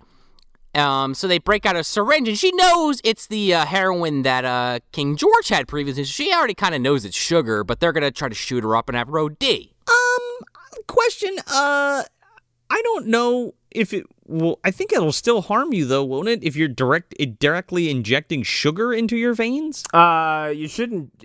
I can't confirm what that would do or what it wouldn't do. Just, you probably shouldn't do it. You probably shouldn't do it. I mean, maybe she wouldn't die, but you'd be kind of fucked up, wouldn't you? I imagine it would fucking hurt. Yeah, a lot. Yeah, I think it would probably hurt, and maybe you go on a sugar high, but I don't think you're going to die at least. They're also cooking it on a spoon in the back of a cop car. Yeah. Like, she's got fucking caramel fucking going through her veins, dude. That's probably because I'm not an expert, but like, I imagine shooting caramel into someone's blood vessel would probably cause like a temporary blockage. Yeah, a clot, Sure. right? Yeah, probably. It's probably very dangerous. I still would take that over like a hot fucking heroin shot any day. Well, yeah. Well, I don't want to think about that choice. No, me too. Yeah, I don't want a choice between blood clot or heroin Or overdose. heroin overdose. Just fucking shoot me. Just fucking put a bullet in me. So she's like, "Oh, Sid Haig, you're so fucking handsome. I'd fuck you if you weren't gonna kill me." And he's like, "Really? Okay, let's go." Can you put on clown makeup? Yeah, right. But the one cop's like, no, we're going to shoot her up first. So, like, in my mind, I'm like, okay, as far as Sid Haig knows, she's going to die in a few minutes. So he's just going to, you're about to die, but I'm going to fuck you. This is going to be your final memory. Jesus. Like, he's just that much of a scumbag. He doesn't give a shit, I guess. I guess, but the cop's like, "You can't fuck in my office," he says. So Sid takes her out into like some shady part underneath this fucking bridge and starts going at It it. takes her to a fucking overpass. Yeah. Between like a fridge and like a little wooden crate and like maybe a dead cat. Yeah, and he keeps going, I can't get the damn zipper down. And she pulls that sharpened bobby pin out as he's about to insert himself into her, and she just, like, goes ham, stabbing him repeatedly in the neck with this thing. Yeah, she does a little inserting of her for herself because this fucking thing goes in at least 5 times. Oh, yeah. Oh, she gives him the old Colin Farrell bullseye from Daredevil. She hits him with this fucking little tiny blade in the neck a bunch of times. Except she's far cooler. I fucking love this. Oh, dude, and he is fucking, that jugular is fucked. I am so glad he goes out the way he fucking does. It was, the rest of this movie, like, Connor, I know you were kind of joking earlier about some of, like, the stuff you laughed at in this film. The last, like, 10 to 15 minutes, maybe laughing is the wrong word, but I was literally lightheaded. I was jumping out of my seat and laughing so hard how she took these motherfuckers out one after another. One of them I almost fell off the fucking couch. We'll get to it shortly. I think I know which one. She annihilates these people. You don't see Sid Haig, his ultimate fate, but he's left in the middle of the city, under an overpass with many holes in his neck, and he's actively bleeding, like he's going to die. Well, that's what I'm saying. It's perfect because he's telling the cops to come back and help him, and they just fucking leave him there. They're like, "Sure, we'll help you. See ya." Well, first Officer Bad is like, "Let me get some cocaine first." Wait, this isn't cocaine. I've been had. I'm leaving. Sugar in a needle. Sugar in coffee. Get it? There you go. Anyway, Holy shit. Okay. yeah, that was a bad one. Yeah, well, Oh my god. P.S. Coffy runs away, and the other cop runs after her and just is shooting her randomly in the public. Yeah, but Sid Haig is like mortally fucking wounded, and he's just bleeding profusely from his neck under this fucking overpass. And this other cop just takes off and fucking leaves him there. Well, like first, like, okay, so this cop like gets into his car, and it looks like he is going to turn the car around, like maybe at a glance, and come pick him up. Turns the car around, does a big Yui, and just flies right the fuck past Sid Haig. And Sid Haig's like, no! You goddamn Italian. Fuck you. Weird bald guy. Anyway. Weird bald guy. So then the other cop that's driving, McHenry, he must hear the gunshots, so he like whips around on the freeway and almost like crashes into 3 or 4 different people. Yeah, and meanwhile, this guy's just buzzing off fucking rounds like in the middle of traffic, and Coffy like runs through traffic to try to get away from him. And he follows like a moron, and he gets fucking clobbered. This fucking pickup truck comes out of nowhere and just flattens this man. Well, yeah, first, like, the hit is so sudden, and it's just like, bah! And then it just shows this fucking dummy getting annihilated on the ground with, like, just, like, red shit. The rear tires pop this fucking guy's head. Yeah. Also, the blood in this movie is, it doesn't look realistic, but it works. It is stark red. It is like Play-Doh red. Oh, yeah, it's that 70s tempera paint color, you know? Yeah. It's, again, I was loving all of it. Her finally getting revenge on these assholes. And then this McHenry guy is chasing her in his vehicle into like an empty lot of some construction site. I just want to make one note real quick. This guy's face while he's driving, his lips are just pursed, and he's got like this like happy-go-lucky look on his face, kind of, and he is just plowing through road closed signs and closed gates and things like it ain't no thing. Well, who knows? Maybe he just took all that sugar and just mainlined it, and then just Sure. He could have. He's got a ridiculous. He's operating on just nothing but a sugar high, and he's fucking. He checked his other pocket and actually had the dope and shot it up. He's like, "Well, I got all the sugar. At least it'll make me excited." Here I go. I kind of love the idea, though, that when he finally catches up to Coffy, he doesn't, like, get out of the car and just shoot her. He just, like, keeps trying to run her over, and she just keeps running out of the way. She is evading him like a really, like a deer. She's, like, boom, running across the way. She's out of sight, and he keeps, like, biffing into things. And, like, she darts across again. He fucking has to pull a Yui. Like, he's an idiot because, yeah, he could just get out of the car and, not have to keep constantly turning the car around, doing K-turns and outmaneuvering this person on foot. I guess he didn't want to shoot her for whatever reason. Yeah. But anyway, she throws a rock and he Yes. breaks the fucking windshield and he like runs into this, I don't know what, this pile of shit, and the car flips over. And then you just hear him inside go, somebody help me! This thing's gonna burn up! And she just pulls the shotgun out and leaves him. This man lights on fire and he is barbecued alive in this cop car. Yeah, I have to say, it appears that he spontaneously combusts. It happens inside the vehicle and not in any part that might be mechanical. Like, he bursts into flames. It's so fucking good. He gets what he deserved. Oh, yeah. And whether it's supernatural or not, yeah, it's very deserved. So, it's supernatural. Look, the interior of the car, like, did he have a cigarette that, like, he didn't put out? Like, Oh, I was trying to light up. yeah, the lighter pop out and, fall into his crotch? Yeah, he had a bunch of napkins in there. He was getting it ready for Chucky and it just ended up falling Oh, no, my collection of oily rags in my pocket. in my pocket. So then we go to this scene that Connor was alluding to earlier where Pam Grier's kind of just waiting at a bus stop, essentially, to try to get anybody to pull over. Just waiting for some fucking mark, dude. Yeah, big time. And this guy, why does everyone in this movie have to be an asshole? Because most people are assholes. Yeah, I guess so. Especially to beautiful women. Yeah, this Richard Brake looking motherfucker.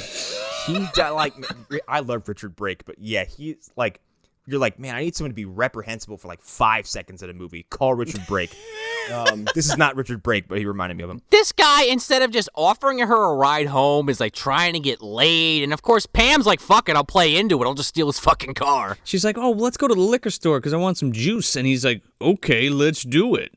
Leaves his keys in his fucking car, and she steals that shit, like, immediately. And he doesn't even try to chase it down. I mean, maybe he's smart enough to know he ain't catching up to a car, but... He's just like, hey, Oh, that was mine. wait, come back. And she goes back to the bus stop and she grabs the fucking shotgun she hid behind some bushes. Oh, that was great. That's such a great thing. Yeah. Like, she waited for this dude to come steal his car, drives back to the fucking place where she was, grabs the shotgun, and then makes her way to the fucking cabin. But Howard, in that time, like, he leaves at the perfect moment. He would have been so fucked otherwise. Well, I mean, we'll get to his ass later, but yeah. he leaves, and then moments later, you know, she comes fucking driving up full speed, and Eye Patch is like, they're kind of coming in hot. I would say we have to set that scene a little better because, like, they're talking about, like, because they're all, like, sitting at the table and, like, I think isn't it Eye Patch who gets nervous first? Eye Patch is nervous because he's like, they should have been back by now.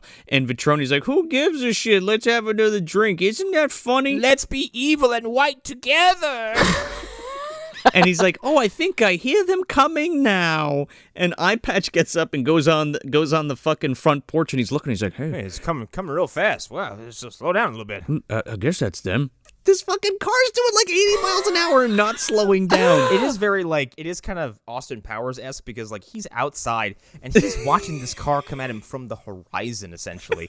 And he just takes his glasses off and starts like polishing them. He's like, ain't that a thing? They're coming in real fast. This part had me rolling. I don't know if this was the scene that had you rolling, Joe. This is exactly the scene because this fucking car comes barreling through this cabin and takes out the entire front of this building along with Eye Patch. It is amazing. It's fantastic. Without missing a beat, she comes through this thing, whips that door open, pulls that shotgun out, and fucking blasts. What's his name? Esteban? What's his name? The police. Ruben, the captain. Ruben. Yeah, he fucking blows away the chief. And then this is hilarious to me. Vitroni, this is his fucking house. He goes to leave out the back door, and this motherfucker forgets he has a pool, I guess. He falls right into it. He knows he's fucked immediately. I thought they were just setting up, like, you know, the tropey, like, bad guy is shot, falls into pool. Just so you can have that effect of, like, the blood clouding up the water. But no, instead he just walks over and fucking goofs into his own pool, like Sean pointed out, that he owns, that he knows is there. Right. And I love Pam Grier's reaction when she comes out with the shotgun. He's like trying to hide under the water like that's going to really work. She's like, come on, enough with the bullshit. She's like, are you fucking kidding me? I thought he was trying to drown himself and then failed. And she was like, are you kidding? Like, right. I think he was trying to duck, so, like, I guess in case she tried to shoot him and it didn't pierce the water enough or something. I don't know. Or, like, she wouldn't see him or something. What an idiot. I love this because Vitroni's just like, I'll give you whatever you want, $1 million, whatever. And she's like, all right, I won't kill you. Give me $1 million. She's like, okay, great. And he's like, okay, can you just tell me where this guy is and I won't kill you? And he's like, yeah, he's at his beach house. And she's like, thanks. And then fucking blows a hole in him in the fucking pool. She's like, I know it well. She pulls out, I want my father back, you son of a bitch, and fucking shoots him anyway. Offer me anything. Good, offer me everything in the world. And before Howard left, he specifically said he was meeting someone there. And this is the same beach house from earlier in the film, so of course she knows exactly where it is.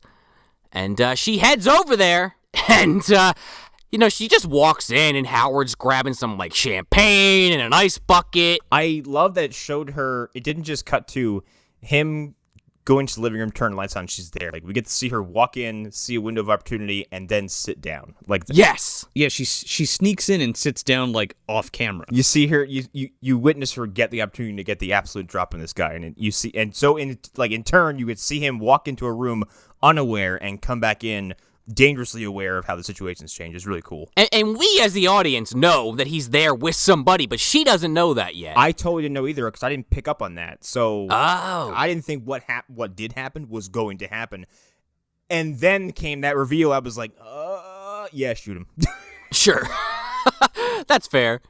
Yeah, I was anticipating a bit, but not in the way that it actually played out, I guess is what I'll say. She basically succumbs to the fact that, like, Howard, you can always talk me into anything or whatever, and he kind of, like, sweet talks her to the fact that, like, fuck those guys, I don't care about them, because she's like, yeah, I killed all your friends, and I'm gonna kill you, and, like, this whole thing has been sort of a dream for me, and I'm still in I love how she says that analogy, like, killing all these guys has been like a dream that I've been in, and I'm still in that dream, and I think I'm going to be able to kill you. Well, and then she also says, like, she's like, they're all dead. And she's like, I'm not even sure how I did that because like the odds were stacked against her. She's against all those odds. She came out and everyone else is dead. She sure did. And I kind of love the execution of this a lot because he is talking up about how he's going to help the black and brown community. That's what he's all about. He just had to do what he had to do.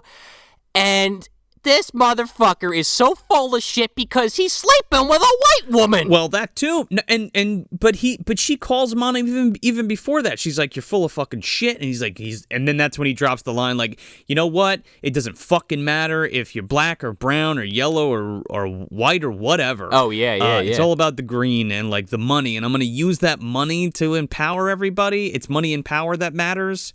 Instead of like unity and actually getting together and coming together and doing, the right thing for each other. Sure. I just thought it was extra funny. I feel like that was definitely tacked on there intentionally. Oh, no, without a fucking doubt, dude, for sure. The fact that the woman's white, I think, is kind of secondary, but the fact that, like, this, like, she, in his eye, like, in his perspective, she's been dead for 5 minutes, supposedly. Oh, yeah. And, and to her, like, their relationship prior to that was concrete, but then, this big wrinkle happened with the drug lords.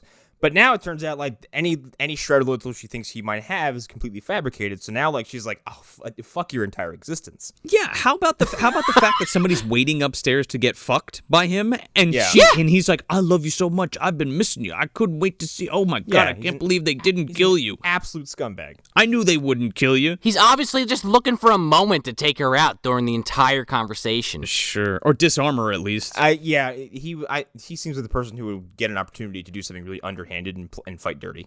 Oh yeah, for sure. Probably even have someone else take care of it for him. But so we've been working up to this point, and white chick reveals herself like, "Hey, honey, what you doing down there? Whatever."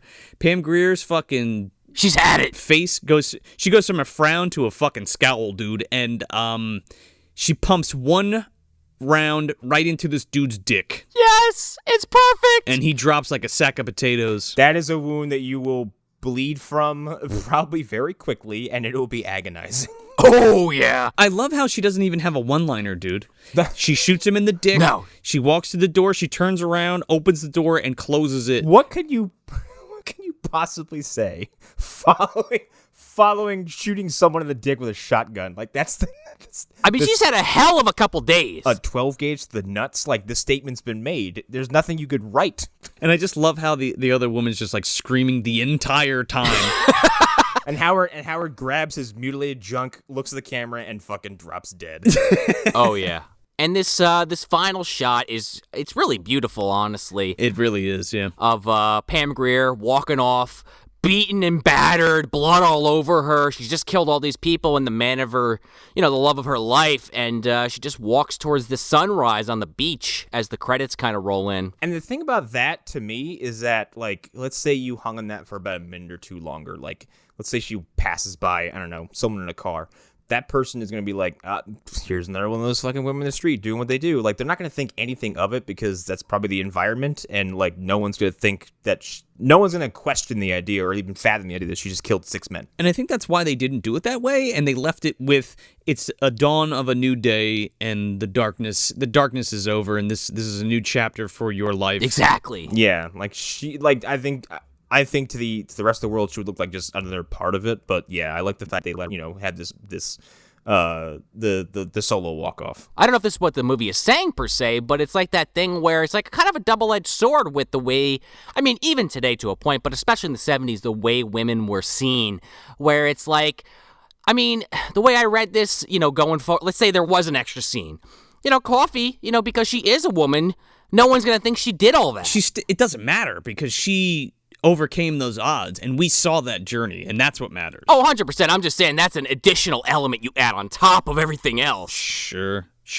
I would say you can even actually take her walk, like, you could look at it from a different perspective, because, like, a lot of revenge movies, because this is a revenge movie, it totally is.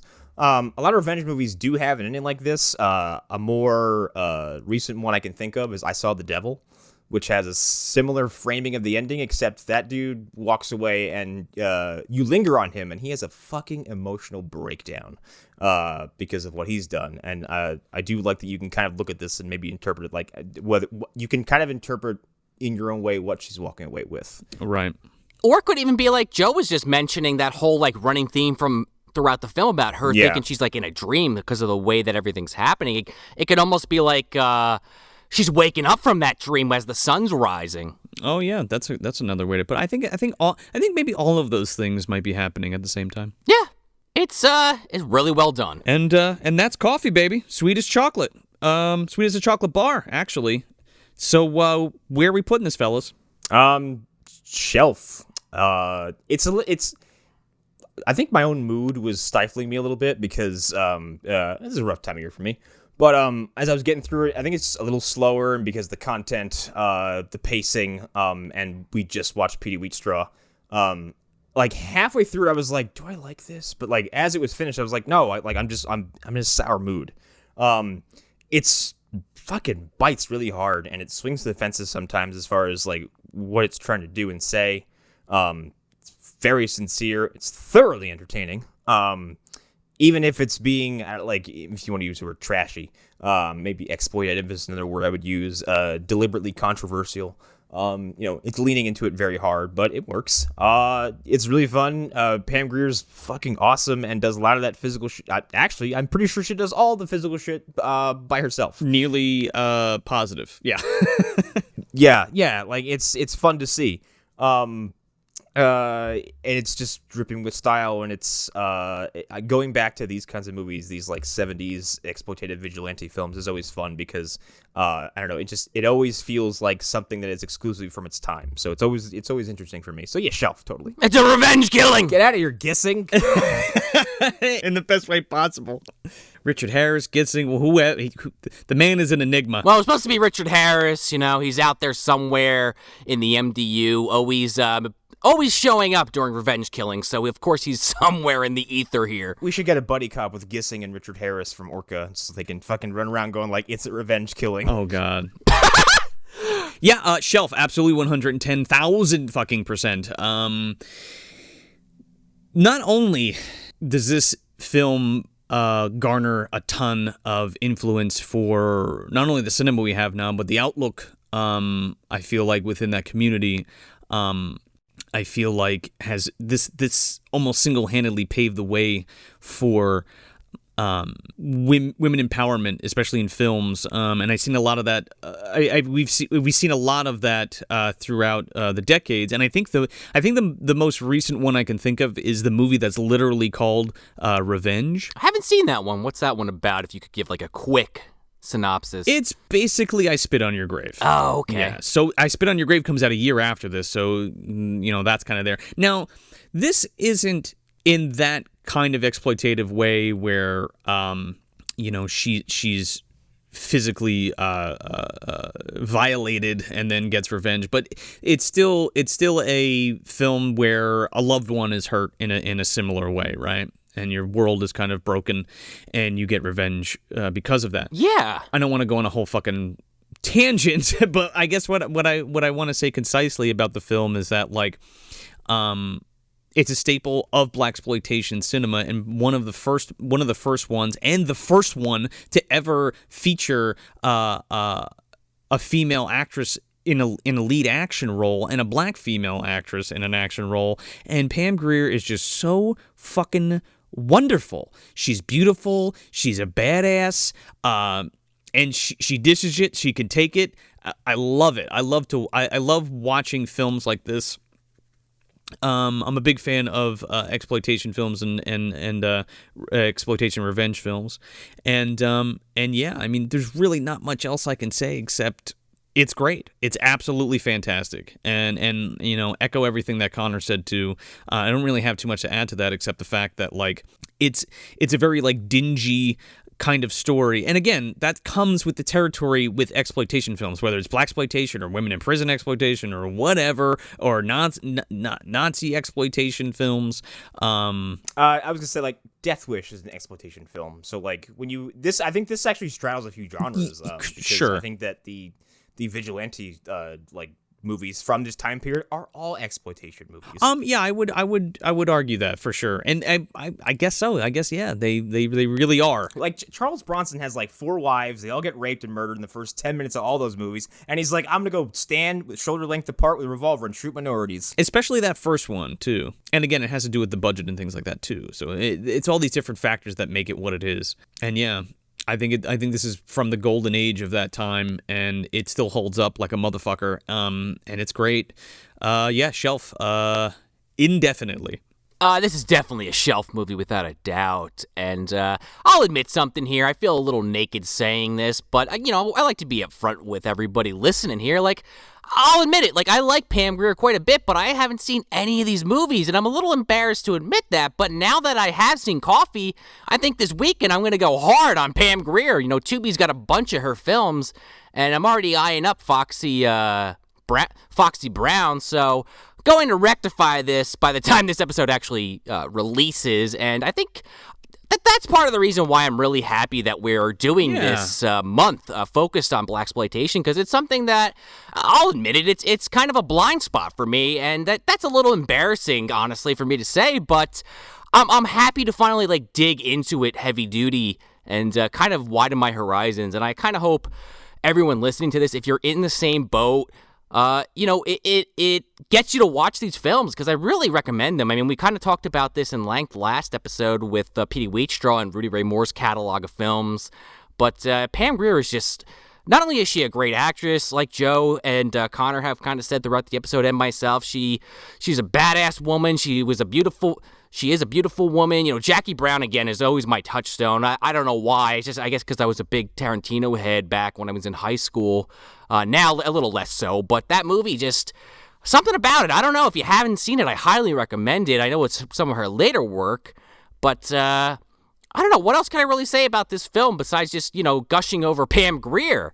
I don't know. It just kind of comes together. The whole movie, Connor, I have to agree with you on to some extent, where I was kind of about the halfway point. I was into it, but I was like, okay, this is a shelf movie, but I don't know if I totally love it.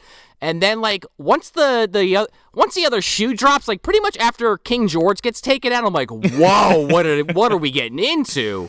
That's weird, because that's exactly what happened to me, because I started to fall out of the movie. I was like, because I was kind of bummed out.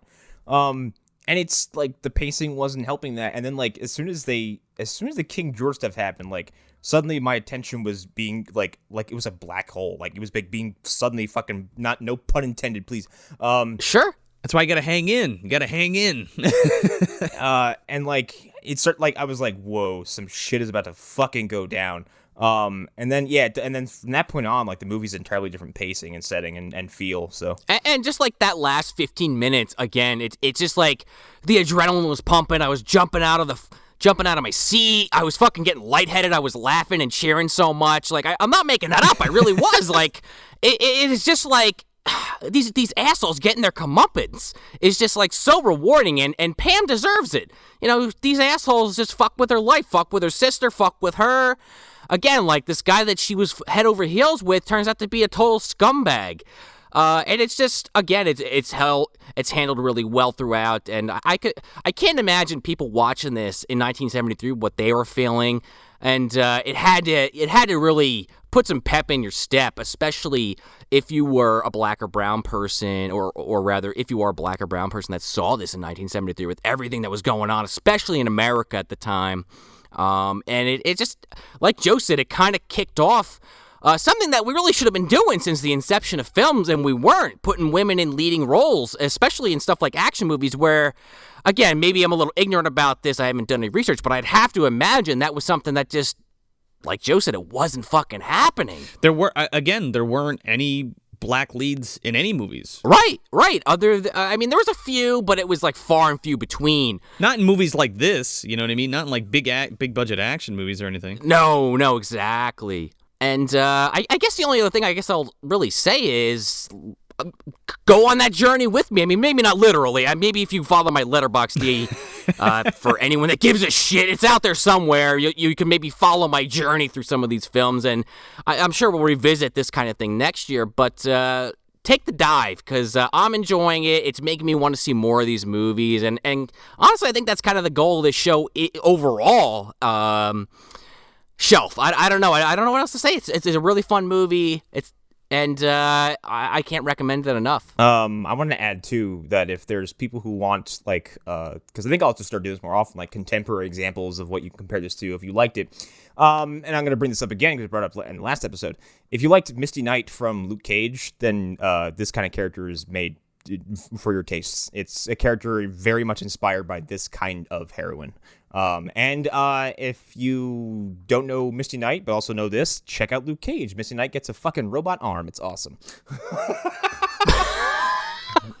She's just a great character in that. Yeah, she's fucking amazing. She's my favorite parts of Luke Cage. Yeah. I also just want to say, like, to Sean and to whomever else, don't ever be embarrassed if you guys haven't seen a movie. I mean, that's the point of the show, is to show people and maybe even each other that movies that are loved, that we love, or that we want to kind of dust off and show more people, get them to experience it. You should never be ashamed of not seeing something, or don't let anybody give you shit for not seeing something. You know what I mean? Get excited about it. That's what you should do. Like Sean wants to go watch a bunch of these movies, and like, I wish the pandemic wasn't happening, because I'd go fucking over to his house and watch it with him. Oh yeah, baby, it would be happening. Yeah, for sure. And we're talking about film because we love it, and movies like this because we love them.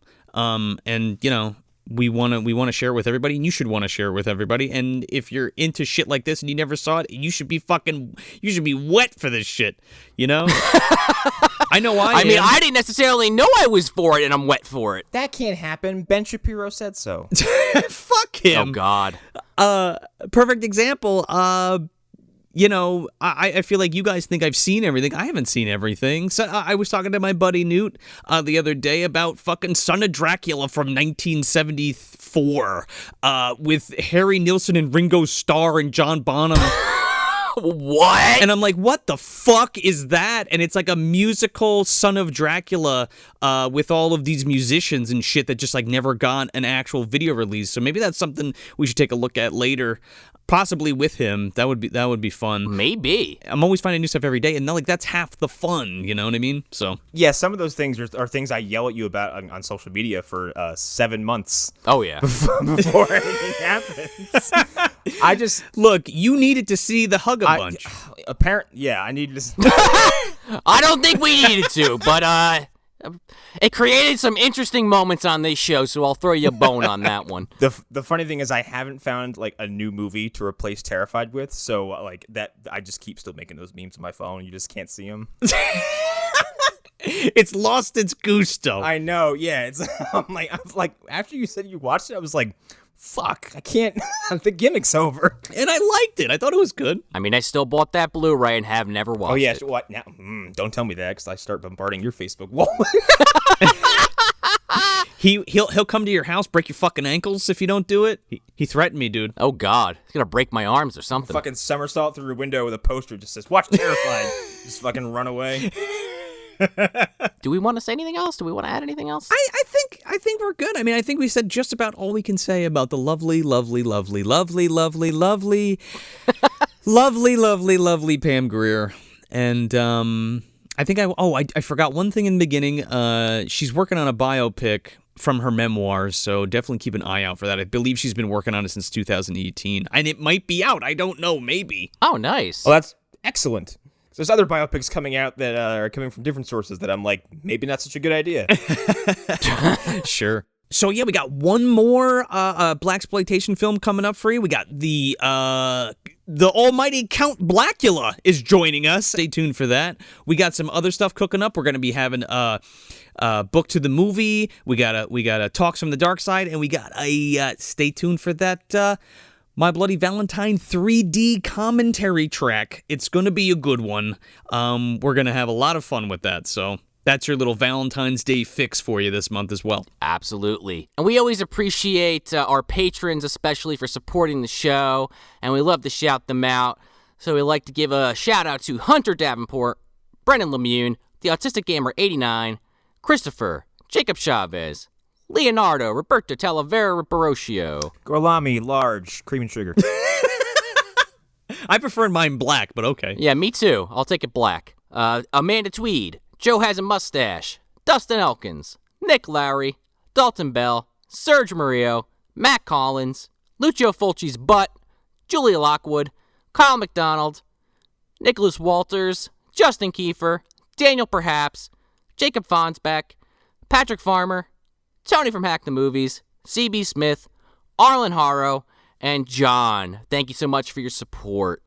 For nothing at all, it helps the show a lot. Leave us that 5-star review, and hey, write us one if you got the time and you feel like doing a little extra work for us, because it really does help us get out of the bottom of the dumpster and into more eardrums. It's a sweet, sweet, sweet thing. Leave that 5-star review. We love you. So that's it. That's Coffy from 1973, directed by Jack Hill. If you want some more good, bad, and god-awful movie goodness, head over to MovieDumpsterPodcast.com and follow us on all of your favorite social media and streaming platforms. You can also head on over to our Patreon page and sign up for the $2, $5, or $10 tiers for monthly exclusive content, or drop by our merch store and grab yourself some non-committal swag. Yeah, and for no money at all, you can leave us a 5-star review on Apple Podcasts or wherever you get your podcasts to support your favorite show. I'm Joe Lascola. I'm Sean O'Rourke. I'm Connor from Crack the Films McGraw. Oh my God. Thanks for visiting the dumpster. Shit. Come on now. Look, I ain't gonna shoot you. Please, don't shoot. Don't shoot. I'll pay you anything. $1 million. Whatever you want. Okay, $1 million. You got a deal. I won't kill you. It's your friend Brunswick I want anyway. Where is he? He left.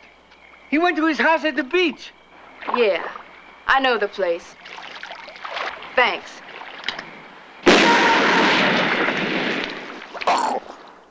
That's a present for my little sister and a nice cop named Carter.